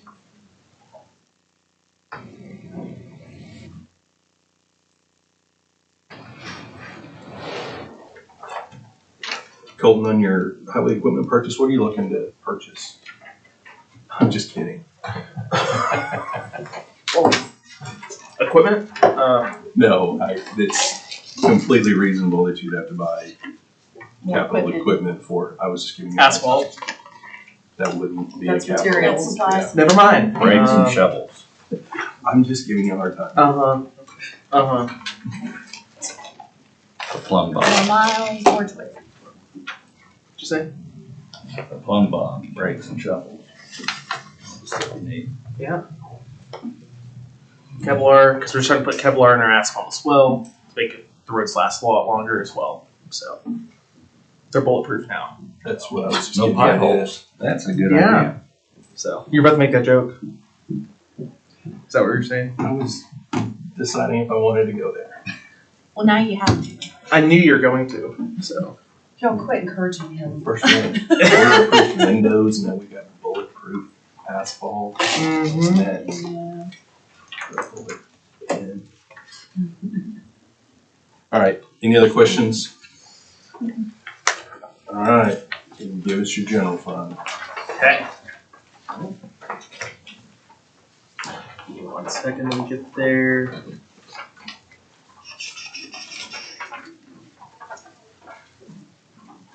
Awesome. So we're doing an increase of around $71,000. Right now we have funded for 4 positions. Chief deputy, first deputy, admin assistant, and field representative. We have a field representative. We're currently hiring for an admin assistant. That job application's gone out. We're looking for a chief deputy. You got me as interim chief deputy. So Colton, your admin assistant, you said you're hiring one, so you'll have another one? No, like this. I mean, it's the same one. It's gonna be funded. So you'll fill the They don't vacancy. Yeah, have one fill the right vacancy. now. We don't have one right now. Okay. Apologies. We're increasing lodging from 1,000 to 8,000, just because if we do any conference trips for NACO and other things we're involved with, some of those hotels I feel like have gone up in price in the past couple of years. I've only been here a year. Well, and that difference isn't complicated. I think it's accounted for in the total, but it's just not in that column. Interesting. I mean, that's, I'm there, I'm for the total. Mm-mm. Or even on the Yeah, left, on the left side. On the left side it is. Huh. Increase in airfare from 2,000 to 3,000, because typically if we go to a conference, the commissioner and chief deputy goes. what's this ambulatory services? Yeah, so I was going to explain about that. So right now, Deer Creek, it's an unincorporated area in District 3. There's a fire district up there used to, the inventory services were covered through IMSA. They just did it for free. But since Edmund switched over to AMR for different inventory services, IMSA decided to cut off all services provided for free outside of city limits of Oklahoma City. So previously we funded that through ARPA, but we're trying to see if we can maybe get some general fund to help assist in paying for that for our constituents, because we believe in the safety of them, along with, they have a high school up there, all those schools up there don't have inventory services right now. So Is we're that the total cost of it? Right. Yeah, for So a we year. would be paying 100% of that? I believe so, until there's working on a solution that the legislature did not go through this year, but next year they can solve that through ad valorem taxes. Kind of what the fire district does. So we would become the sole provider for ambulatory services for Deer Creek? Well, we'd contract with so we're gonna fund Deer Creek Fire, and Deer Creek would contract with a third party service. This year they did Miller EMS. Right. So. Now Deer Creek does get fire ad valorem already. Mm, Do they not There's- can they not help with some? it's some a of this? whole. The issue is, so they do it based on like school districts or somehow the election goes, and part of it's in city limits of Oklahoma City and Edmond. It's hard to explain. Well, you got the Deer Creek Township boundaries, right? And some Yeah. is in Oklahoma City and some is in Edmond. But if they're in the Deer Creek Township, they're paying ad valorem for Deer Creek Fire. Yeah. Yeah, it's 7 M's. Deer Creek's unincorporated. Yeah. They're Yeah. not incorporated. I thought they were a township, considered a township. They're unincorporated. I say Deer Creek Township all the time. Well, Well, they still I get- think what you're talking about. Churches. We township- still have, She's we talking have a about count, township, I think what you're talking about is. boundaries, it's a boundary. It may be Oh, incorporated, okay, but there's a okay. boundary drawn, Yeah, and part that's of the that, Deer Creek yes. Fire District. Okay. Part of And the those city property extends owners into the pay- township. Yeah. Paid ad valorem that goes straight to Deer Creek Fire. Correct. Well, I think Deer, what do you mean when you're asking? Like, are you saying can Deer Creek Fire like transport to the hospital? I mean, they respond with us to emergency calls. Well, that's what I mean, just all of a sudden the county getting the full 100%, when I know they get some ad valorem. Yeah. I guess my question is, has there been discussions and, I mean, we send them money every month. I know we met with him to try and find a solution for this issue before. After we were notified that IMSA was no longer going to provide those services. It's a whole, I don't know the exact terminology, but somehow the elections are based on like school districts or something, and part of it's in another county. So they're trying to find a solution for that legislatively. That was introduced this year. Bill was not. Are we statutorily I wondered authorized that. to provide for? I don't have the ambulatory exact services? statute. I believe we are, but I I can. thought you had to create like a special taxing district for that. Well, there is that ability for that. It's separate from the fire district. Right. And they're trying to make it to where the fire district can provide ambulatory services legislatively Oh, I see. via tax. So. The new provider that took over IMSA, they're not willing to. Well, so AMR, so they would do it, but they wanted to charge like $400,000 or $500,000 a year. So, but Miller EMS provides out of Guthrie. They're doing it for $150K a year. So What was it called? Miller EMS. So they're responding from Guthrie on emergency calls? I think I should be more prepared for this. Apologies. No wonder it's so cheap. You'll be gone before they get there. What'd you say? No wonder it's so cheap. You'll be gone before they get there. I believe they have one of the ambulances stationed out Are they getting of people out of the fire department? one station out of fire department. I believe it's Deer Creek 2. I hope so. So, We got 37-minute response time. and that's the thing. If Please hold. yeah, right now Next to there's with They're mutual really aid well and stuff. spent, That's what isn't would it? happen with like IMSA or AMR. It could be a 37-minute wait time. I'm So gonna have to step up my cardio if I'm gonna be able to perform CPR that long waiting on. So like, Do you live in Deer Creek? I I'd be just, having a heart attack. No. I guess I just have to know this. Maybe I should, since we're the ones responding to this. But so if you're in Deer Creek right now, and somebody on the street decides the road calls 911, who shows up? Whoever can get that first. Ambulatory wise. Yeah. I mean, not cops or fire. I get that, but I mean, so technically anyone that could be there, but you never know. Like IMSA could be way far down south of Oklahoma City, taking like 45 minutes to an hour to get there. So Or from Guthrie and be 45 Yeah. I can get a better write-up for next BET on this, give Century backing as well, so, yeah.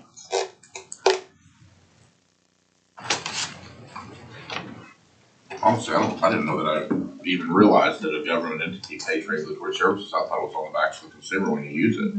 I mean, honestly, I didn't realize that. I think what it probably is it's probably both. They probably have. So that's what It this used to be a mix where they paid for part of it, and you could opt into the program and pay a little bit extra, and then if you needed it, it was So you sign up for the gold membership, you get first, something like that. It's like what the city does. So in the attorney world, it's basically a retainer. Yeah. We're here and available for That's you kind of to what pay us when we show up. Yeah. Right, Rod? Whatever you say.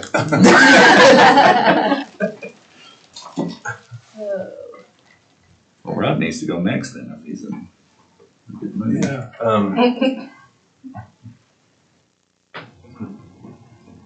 Yeah, so they don't, oh, never mind. If we're using ARPA right now to pay for that, you guys use part of your Yes, we ARPA did. allocation for that.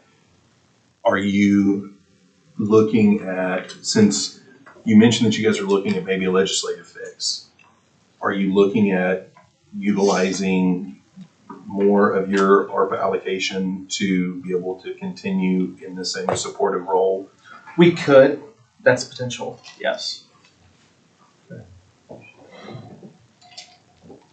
In your current ARPA allocation that you've done to help support this, how long did those dollars cover? So we did that from, I want to say, it was either January or February to the end of the fiscal year, and that was $50,000. To the end of this fiscal year? Yeah. Okay.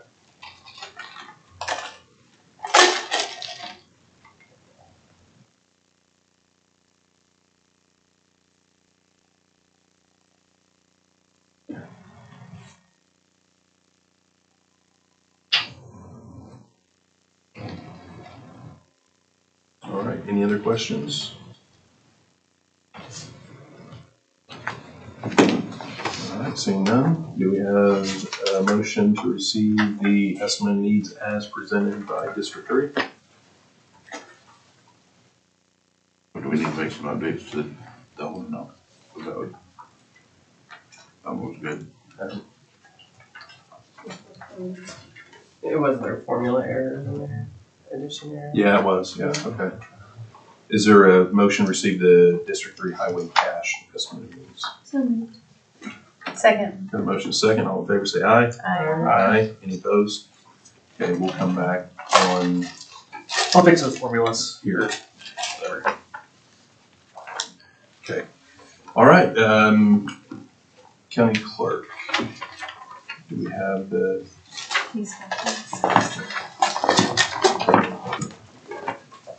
I got some, I don't know what it's. Okay.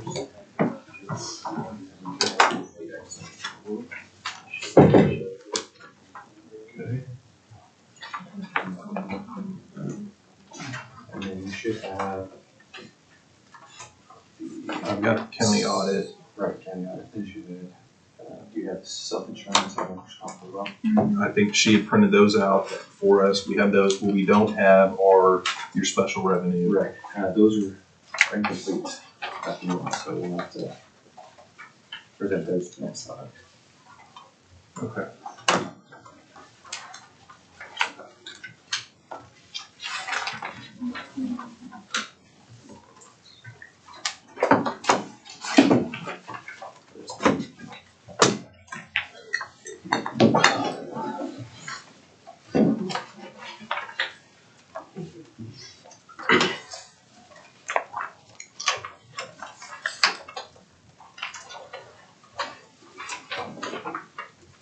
Thank you.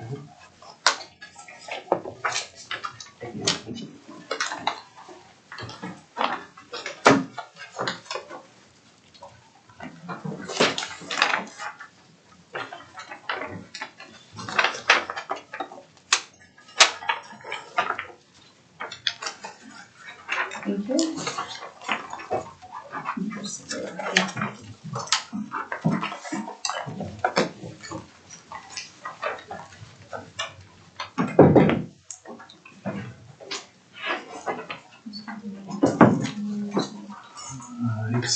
It's in my pile somewhere. That's not in this one.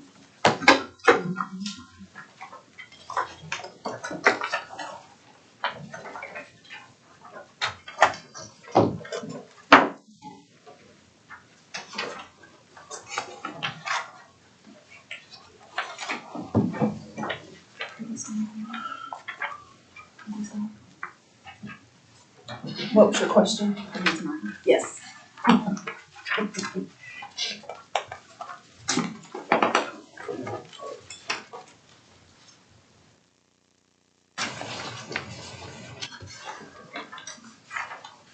All right, for the general fund, county clerk budget there, as we mentioned earlier, purchasing has been rolled into the county clerk's budget. Or as ending budget amount. Get to that page here. We kind of kept it in line to count similar to last year with a few exceptions. We cut a few expenses compared to last year. So we're asking for $7,159 less than we proposed last year. So for the purchasing department, did they consolidate any positions? I see there's a negative salary. That moved under the BOCC, Yeah. the grant writer. The grant writer, yeah. Okay. The grant writer was under us originally, and then we transferred that over to BOCC. On the salaries, the one thing I was going to point out again, kind of similar to court clerk earlier, those salaries for the elected and chief deputy are not right. Okay. Chief deputy might be. But the elected for sure is. And again, I don't know what Marissa is because she's an oddity too because she elected on a special. So if she's already at the 144, that one's 22,000 short. Okay. So you might just double check what her salary is. Okay. And add that appropriate number then and again. She was on the special, so hers automatically changed, just like the other elected officials that had already been in. So yeah, that would be for the whole year, not just for 6 months. So just as a point, Okay. Yeah, at a minimum, she'd been 138, but I was thinking, yeah, just, she might update that to reflect that appropriately, then if, again, if the chief deputy is higher, you might look at that as well, I don't know. Okay. And what we're talking about, the salary section, right now, number of budgeted positions for department clerks is 17, and then number requested for next year is 22. Are those just vacancies or are those new positions? I mean, I'm assuming they're new since they weren't budgeted last Their year. salary stays the same though. Yeah. Right, that's why I'm kind of confused. Vacancies. Yeah, vacancies. Yeah. We're hoping to potentially fill. Well, if it's vacancies, then Your budget. you were budgeted for the 22. Over in the number of budgeted positions, that's not how many people you have in that spot on the day that you did the estimate of needs. It's how many you were budgeted for at the beginning of the fiscal year. Right, under the FY 20. Well, I say fiscal year, anytime during the year, if you add employees and you are appropriated money for those additional employees, not just adding them on your own, but you get additional money there, then that could also increase that. But Hours, a point of clarification, so when I was running through this, it just kind of doing my homework on these things. So when you adjust the salary out, even just for the elected official, it does appear that it's not going to be a decrease anymore, it's going to be an increase, which is fine. Right, yeah. So the point that I thought about that at least looked a little odd in my mind, I know there's probably an explanation, is that it appears that you're going to lapse a third of your budget, but you're asking for an increase in your overall budget. So on the revenue sheet, it looks like you're going to lapse 1.3 million of a $3.4 million budget. So actually over a third of your budget, but then you're asking for an increase. Is that correct, or maybe those lapse amounts wrong, or am I missing something? Well, as far as we're not really asking for an increase because if we're carrying the lapse forward, then Well, you don't carry it forward. Oh, that's right. Yeah. So yeah, I just wanted to, Yeah. it just, when somebody lapses a third of their budget, Right. to me, I was like, okay, well, you might wanna, Well, and what I'm wondering about on that is in the reserve section, there's nothing Nothing. listed Yeah, in reserves. So did you guys not take into account the amount of money you're gonna have to spend in those accounts It looks like it, to finish the rest of the looks year? like one of the Excel breaking issues, because we did fill these in. Matter of fact, I filled it in again, the reserves line, I filled it in again yesterday. And saved it, obviously, and it's now blanking in. So that's one of those issues that, so what do you anticipate your actual lapse to be for this year? oh, gosh, I have to go back and. Okay. I can look at. Again, I knew there's probably an explanation, I just wanted out,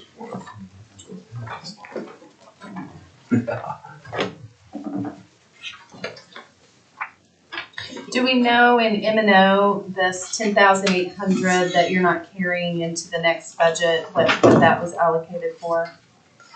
Originally, it was called DSL stipend. And, Stipend? Yeah.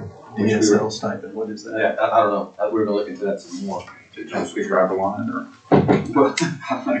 Internet? Yeah. Yeah, So, I don't know why. Was it maybe when people were working from home, did you guys do stipends for people for? That's what I mean, Doing the digital, internet, grab the yeah. line, literally. Yeah. Yes, Okay. I think that's probably good that you didn't put it in your budget for next year if you don't know what it is.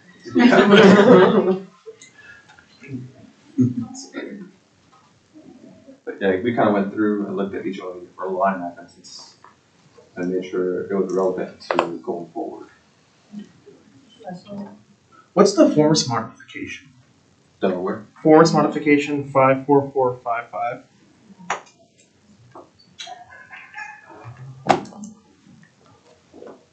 I am not sure what that pertains to. Forms modification. Is that There's a to bunch of- modify these estimates? Estimate needs. Maybe That's we why I need to just fund was that at a higher rate. That is zero. I will look into that and see what exactly that encompasses. Say with like the financial reporting program.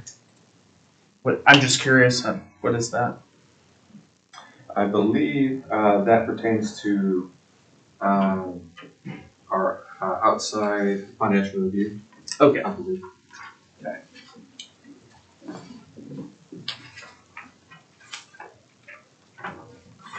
On professional services, you've got here Crawford and Associates. Yes. Does that also include, I think you had another contract Contract. vendor? Yeah, is that in that 4,000 as well, or is that, I didn't see That that? is coming out of one of these special revenue accounts, Okay. if I'm not mistaken.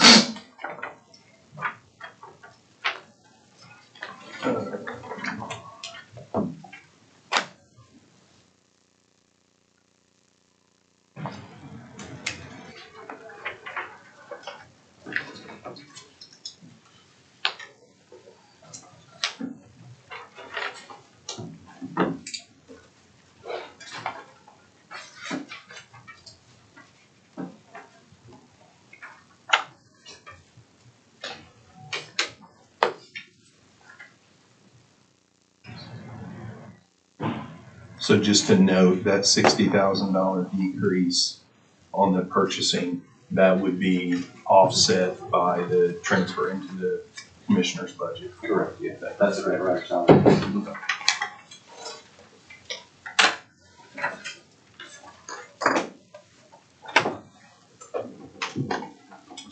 Any other questions on this one?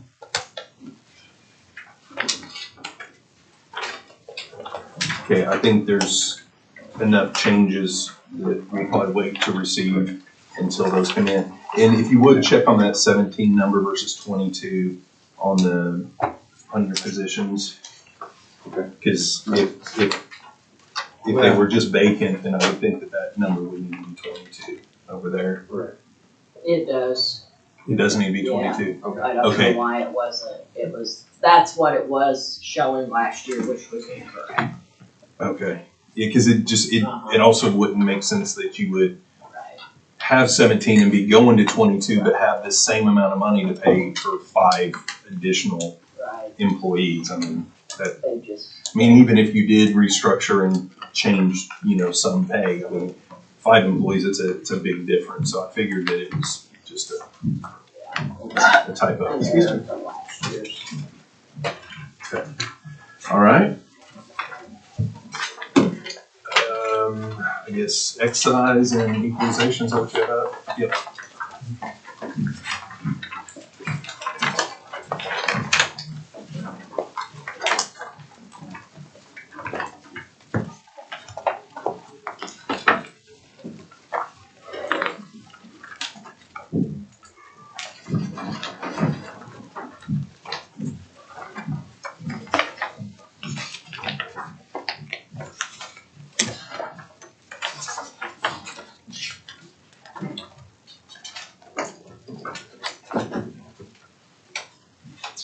Okay, go ahead. Is it on the All right. agenda? Do we have this on the agenda? Excise board? No, it's an attachment. I thought it was. Paper.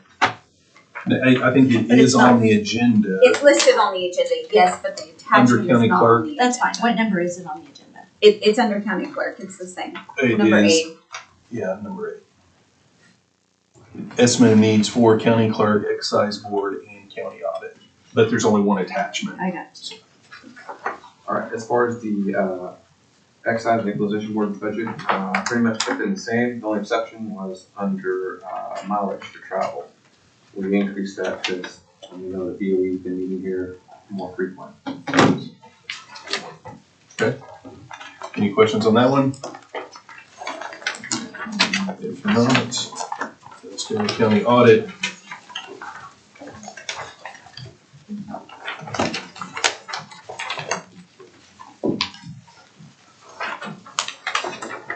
All right, for the county audit.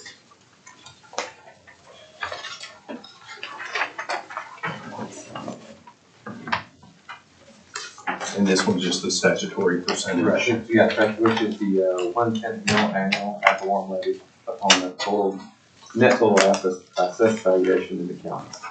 Yeah, those dollar amounts. And, on the, budget request worksheet, under capital outlay, there was, the property lease, they had, $66,600 that we, verified with Martha, licensed the auditor, and that is no longer necessary, so that was not put on going forward.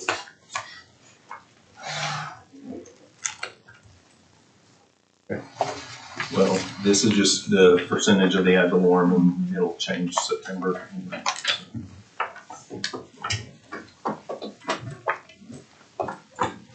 Any questions? Is there a motion to receive the estimate of needs for county audit and So excise moved. board? So moved. Got a motion, do we have a second? Second. All those in favor say aye. Aye. Any opposed? Ayes have it. Is there anything else that we need to take up today? We got several that we're gonna have to address again. Oh, yeah. Self-insurance. Sorry. Those are attached, right? I don't think they're attached. They are on the agenda, but not attached. They should be in your packet that I handed out the last few pages.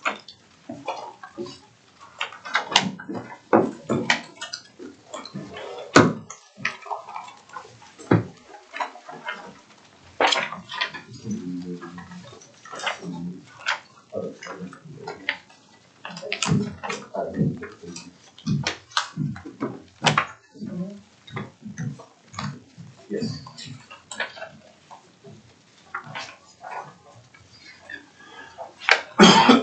And then we also go with the projections.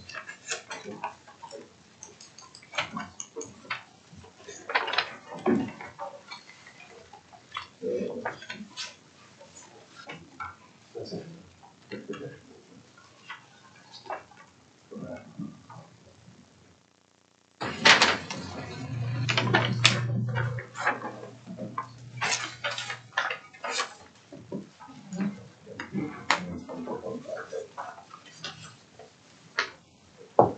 Okay, for the self-insurance, I'm just going off of the Excel sheet, that Micah used to calculate the figures here.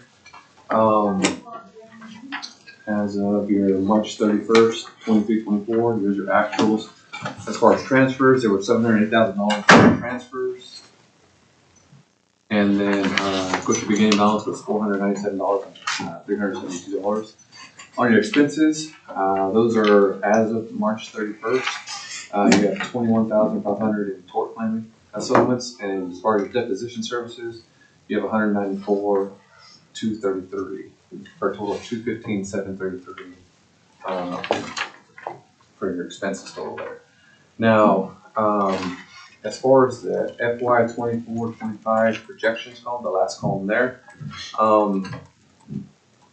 based on, the transfer for 780 last year, I just went ahead and, for just safety, I raised it up to 880, just based on what was done last year. And of course, you have your beginning balance there. And as far as the expenses, it's taking the 3-year average, which is at 26,259. And then on the tort claim settlements, and then your 276,827 3-year average for your deposition services to come to the 303,086, which is what's on your budget worksheet there. Why would we increase the transfer 100,000 if we don't need it? I'm not sure how the transfer amounts were done. Just as a precaution, I just upped it just to be safe, because I don't know what might be coming down the line based on what the transfer amount that was done. Can you go back to the You're projection keeping sheet? like $1 million balance. Right, We always just targeted like a couple hundred, 100,000 or so. right. So if that needs to I mean, be, you're going from right, half a million to yeah, $1 I million. understand. But I was just looking at previous fiscal years. You got 2021 60, then 21-22 you had 182, then 22-23 you had 406, and then this current year you had 780. So I was just kind of, But at the same time, the ending balance is built. So at some point, you don't need to keep putting that much money in this fund. right. So that's another one I wasn't quite sure where the level needed to be, if it needed to be lowered back down, since we have the $1 million balance. So, What was Can the, we get this? Can we get a copy of this? yeah. What's the, Christie, do you recall, is this the one that we have to keep the minimum balance? You're And thinking it was workers' a- comp, $1 okay, million. okay. This one we do have Yeah. it targeted, but it's, I Yeah. think they've got it noted now that I see 100,000. That's what I was thinking, this one was the 100,000. So that was just the target and not a requirement, so. I know we did transfer some into this fund at the beginning of the fiscal year. It's on the back sheet of your watch list. I think we still had some on the watch list, but it doesn't sound like we're gonna need it. Just self-insurance, back in July, we did 350 into it. We have 300 on the watch list, but it's just not materializing. I mean, it's. And I think we You're put gonna end that up with in $1 million. for, I think, expert witness fees and that kind of stuff. so then my question for y'all is, project or foresee that there might be a transfer for the coming budget year or not, or do we just need to leave that this transfer amount at 0? So at the end of the year this year, you're anticipating having 500,000 cash in that? Based on, this projections, yes. But if you, Jennifer, can you click on the projection 7-year tab there? As you can see, current actuals as of right now for 23-24. Of course, we have $1,064,000 in there. But then go back to projections, the projections tab. Based on the formula and the deposition services, can you click on that cell, 746, Jennifer? Those are our current encumbrances as of 3/31/24. So, but at the end of the year, it'd be 500. I think we need to transfer some in. I just don't think we need to do that much. Okay. I don't know what that figure is. Right, and that's where I wasn't sure, because there's really no logic to how certain numbers are transferred. Well, we transferred more this year because of some concerns about expert witness fees. Yeah. After talking to Rod last year. That was the main reason, my recollection is that we increased those amounts for this year. Okay.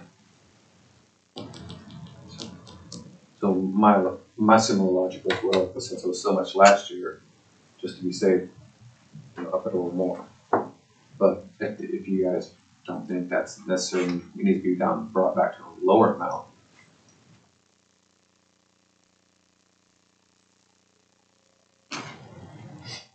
You're gonna end with a bigger balance. I just don't think it needs to be 880. Okay. Well, we can, If we can get that, we can. yeah, Talk if about you it. can provide this document to everybody. Let's, we can receive the estimate of needs and then have, when we're going through and having more specific conversations about where we're gonna make a recommendation, we can kind of hash out where we want that number, so. Okay. Okay. And then the next one would be, any more questions on self-insurance? Okay.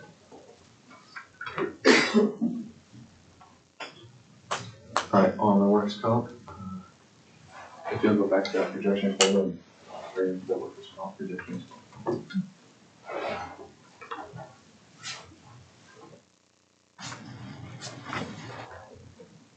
And similar to the self-insurance, can you make this Yes. projection available to us? Yeah, I'll back that up if you want. Thank you.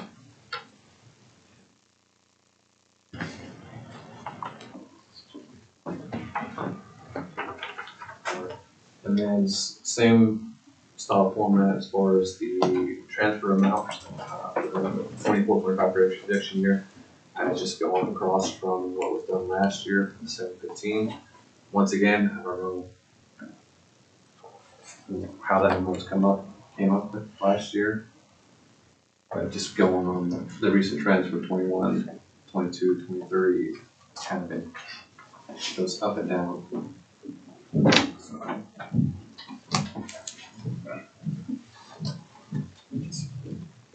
Can you scroll up so we can see the ending balance projected?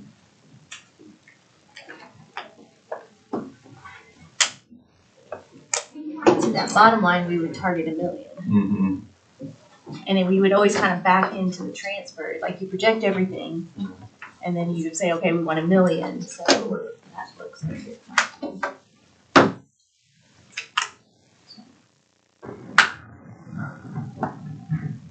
Yeah, working on these, little documentation, you just have to kind of piece it together, figure out what goes where to the best of your ability. So if you guys are wanting to target that ending balance to be 1 million for the workers' comp, then the transfer amount will have to be up for the coming year.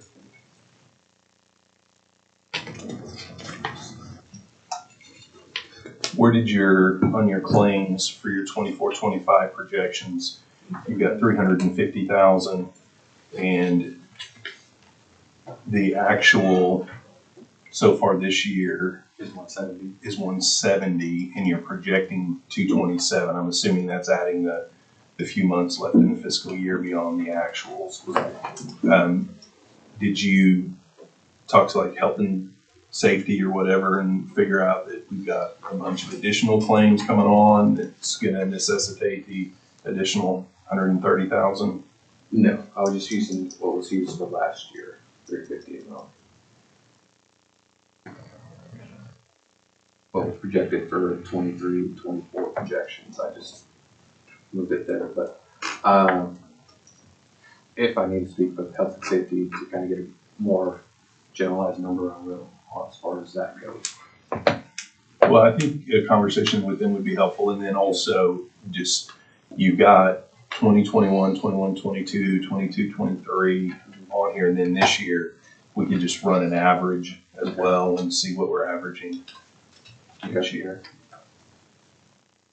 But those are, I mean, the estimated needs are fine. We can, those numbers will be helpful when we're making a determination on the actual recommendation.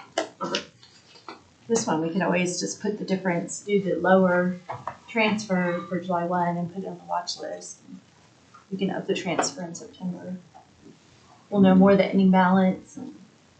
Yeah. This will be one of those though that, you know, when we have stuff on the watch list, we have to have the million, so it'll have to be high priority. Yeah.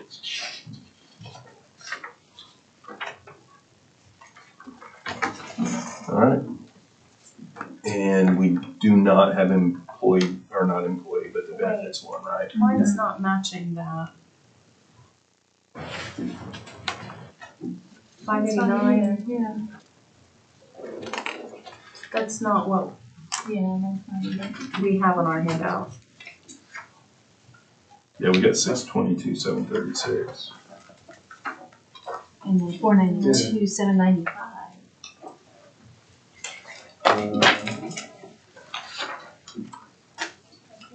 Can you put up that video?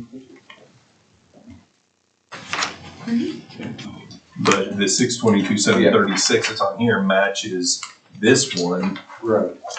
Looks like it's. I don't. Yeah, that one you actually had to print for me because it wouldn't print. Yeah. Okay, I will get y'all an updated copy of that one as well. I don't know what is going on. Well, what's the right number? The right number would be what's on. The 589, The 765? Or, no, hold on. The other document that we were just Yeah, talking look about up. had Did the have the 622. 622, yeah. So this might be your old one? Yeah.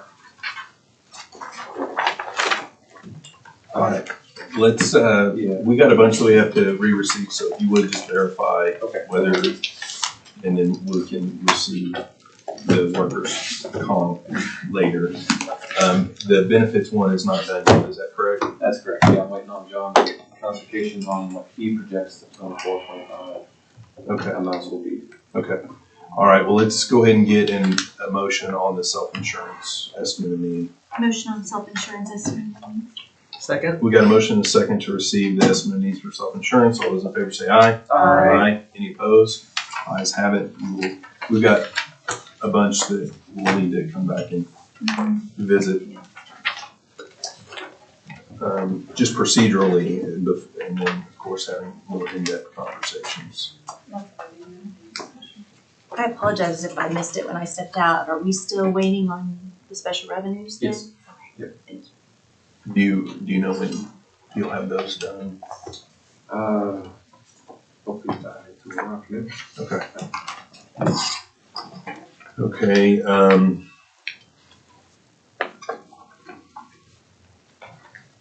is there anything else on any of the estimate of needs we've already discussed, anybody wants to discuss? If not, I think we can move to item procedures related to FY 24-25 budget reviews and recommendations. Utilize that to look at your schedules and determine when we want to meet next in a special meeting.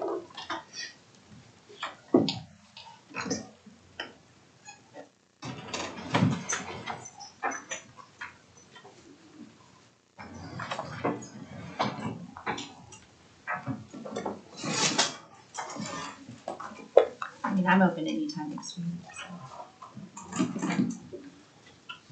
I'm gone late next week. What'd you say, Jason? I'm sorry. I'm gone Next week. like midweek on next week. I guess my question back to everyone that needs to resubmit, how much time they need. Wouldn't be much, but I don't know. I would think based on our conversations, the person that's maybe going to need the most amount of time would be Jennifer fixing formulas and stuff. Yeah, because I can fix them and then send them out to each one and then figure out sometime. And then yours, Rick will be back Monday, so Yeah, Rick will be I'm back sure Monday. you can I don't know how long it'll take. grab him by the toe in the morning and But it is supposed to be, it should be easy to just move across the amounts, I'm assuming. Maybe I shouldn't assume. Does anybody have a full day where we can just march through and get everything done in one full day, and don't get to recess the afternoon, or? I can try that. Tuesday looks fine, but It's kind of tough for me at the beginning of the month, but I can make it work. I mean, What I've about got major what about appointments to Tuesday? do. I'm available in the AM Tuesday only. That's the same with me on Tuesday. Which The Tuesday? AM, I'm available until 1 o'clock in the afternoon, but Tuesday's BOE. Monday, Tuesday, Wednesday, Friday, BOE at What is- 9:30.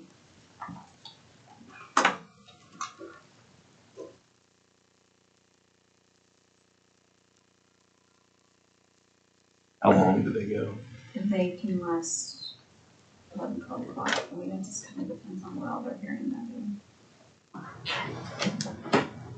Do they have to meet in here, or? I don't know. It is not to, it is the BOE room. That's just the name on the door. But they also need it, if they can, I mean, it's like this, it's a conference like this. it's probably already listed on agenda. It is. Posted. So let's back up. We want a recommendation for budget board. The regular budget board meeting is our goal. We still need revenues. Those haven't been approved by budget board.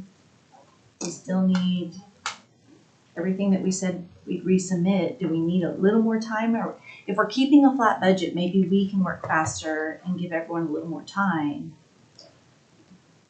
So you suggest? I'd rather wait a little more instead of have more resubmits waiting on stuff. Does that make sense? So you think the week of the 6th of May? It sounds like there's some conflicts for the end of next week, so. Y'all do have a regular meeting on the 7th. Was it the 7th or the 14th? I have the 7th. So do we need a special?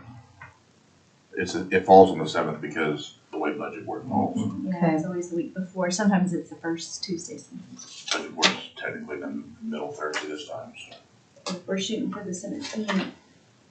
I think. Can we do the 14th? We already said that date. That'd be too It's close 2 to days get before ready. budget board. Oh, got it. It's a big I'm If we're actually- meeting on the 7th, do we need a special? Probably not, just my name. Yeah, because we meet on the 7th at 1 o'clock. I mean, I mean, could we recess if we don't get finished on the 7th? What's the agenda for? We could do that. Everything in the wide world on it. Well, look, just like it does, except with a whole lot more attachments, hopefully. Then I'm guessing the 8th is BOE again. Yeah, they're going Yeah. straight up until the end this year. so they're gonna have this room, In the afternoon? No, In the morning. no, just in the mornings, yes. So how about our normal BET on the 7th with a possible overflow of the 8th in the afternoon?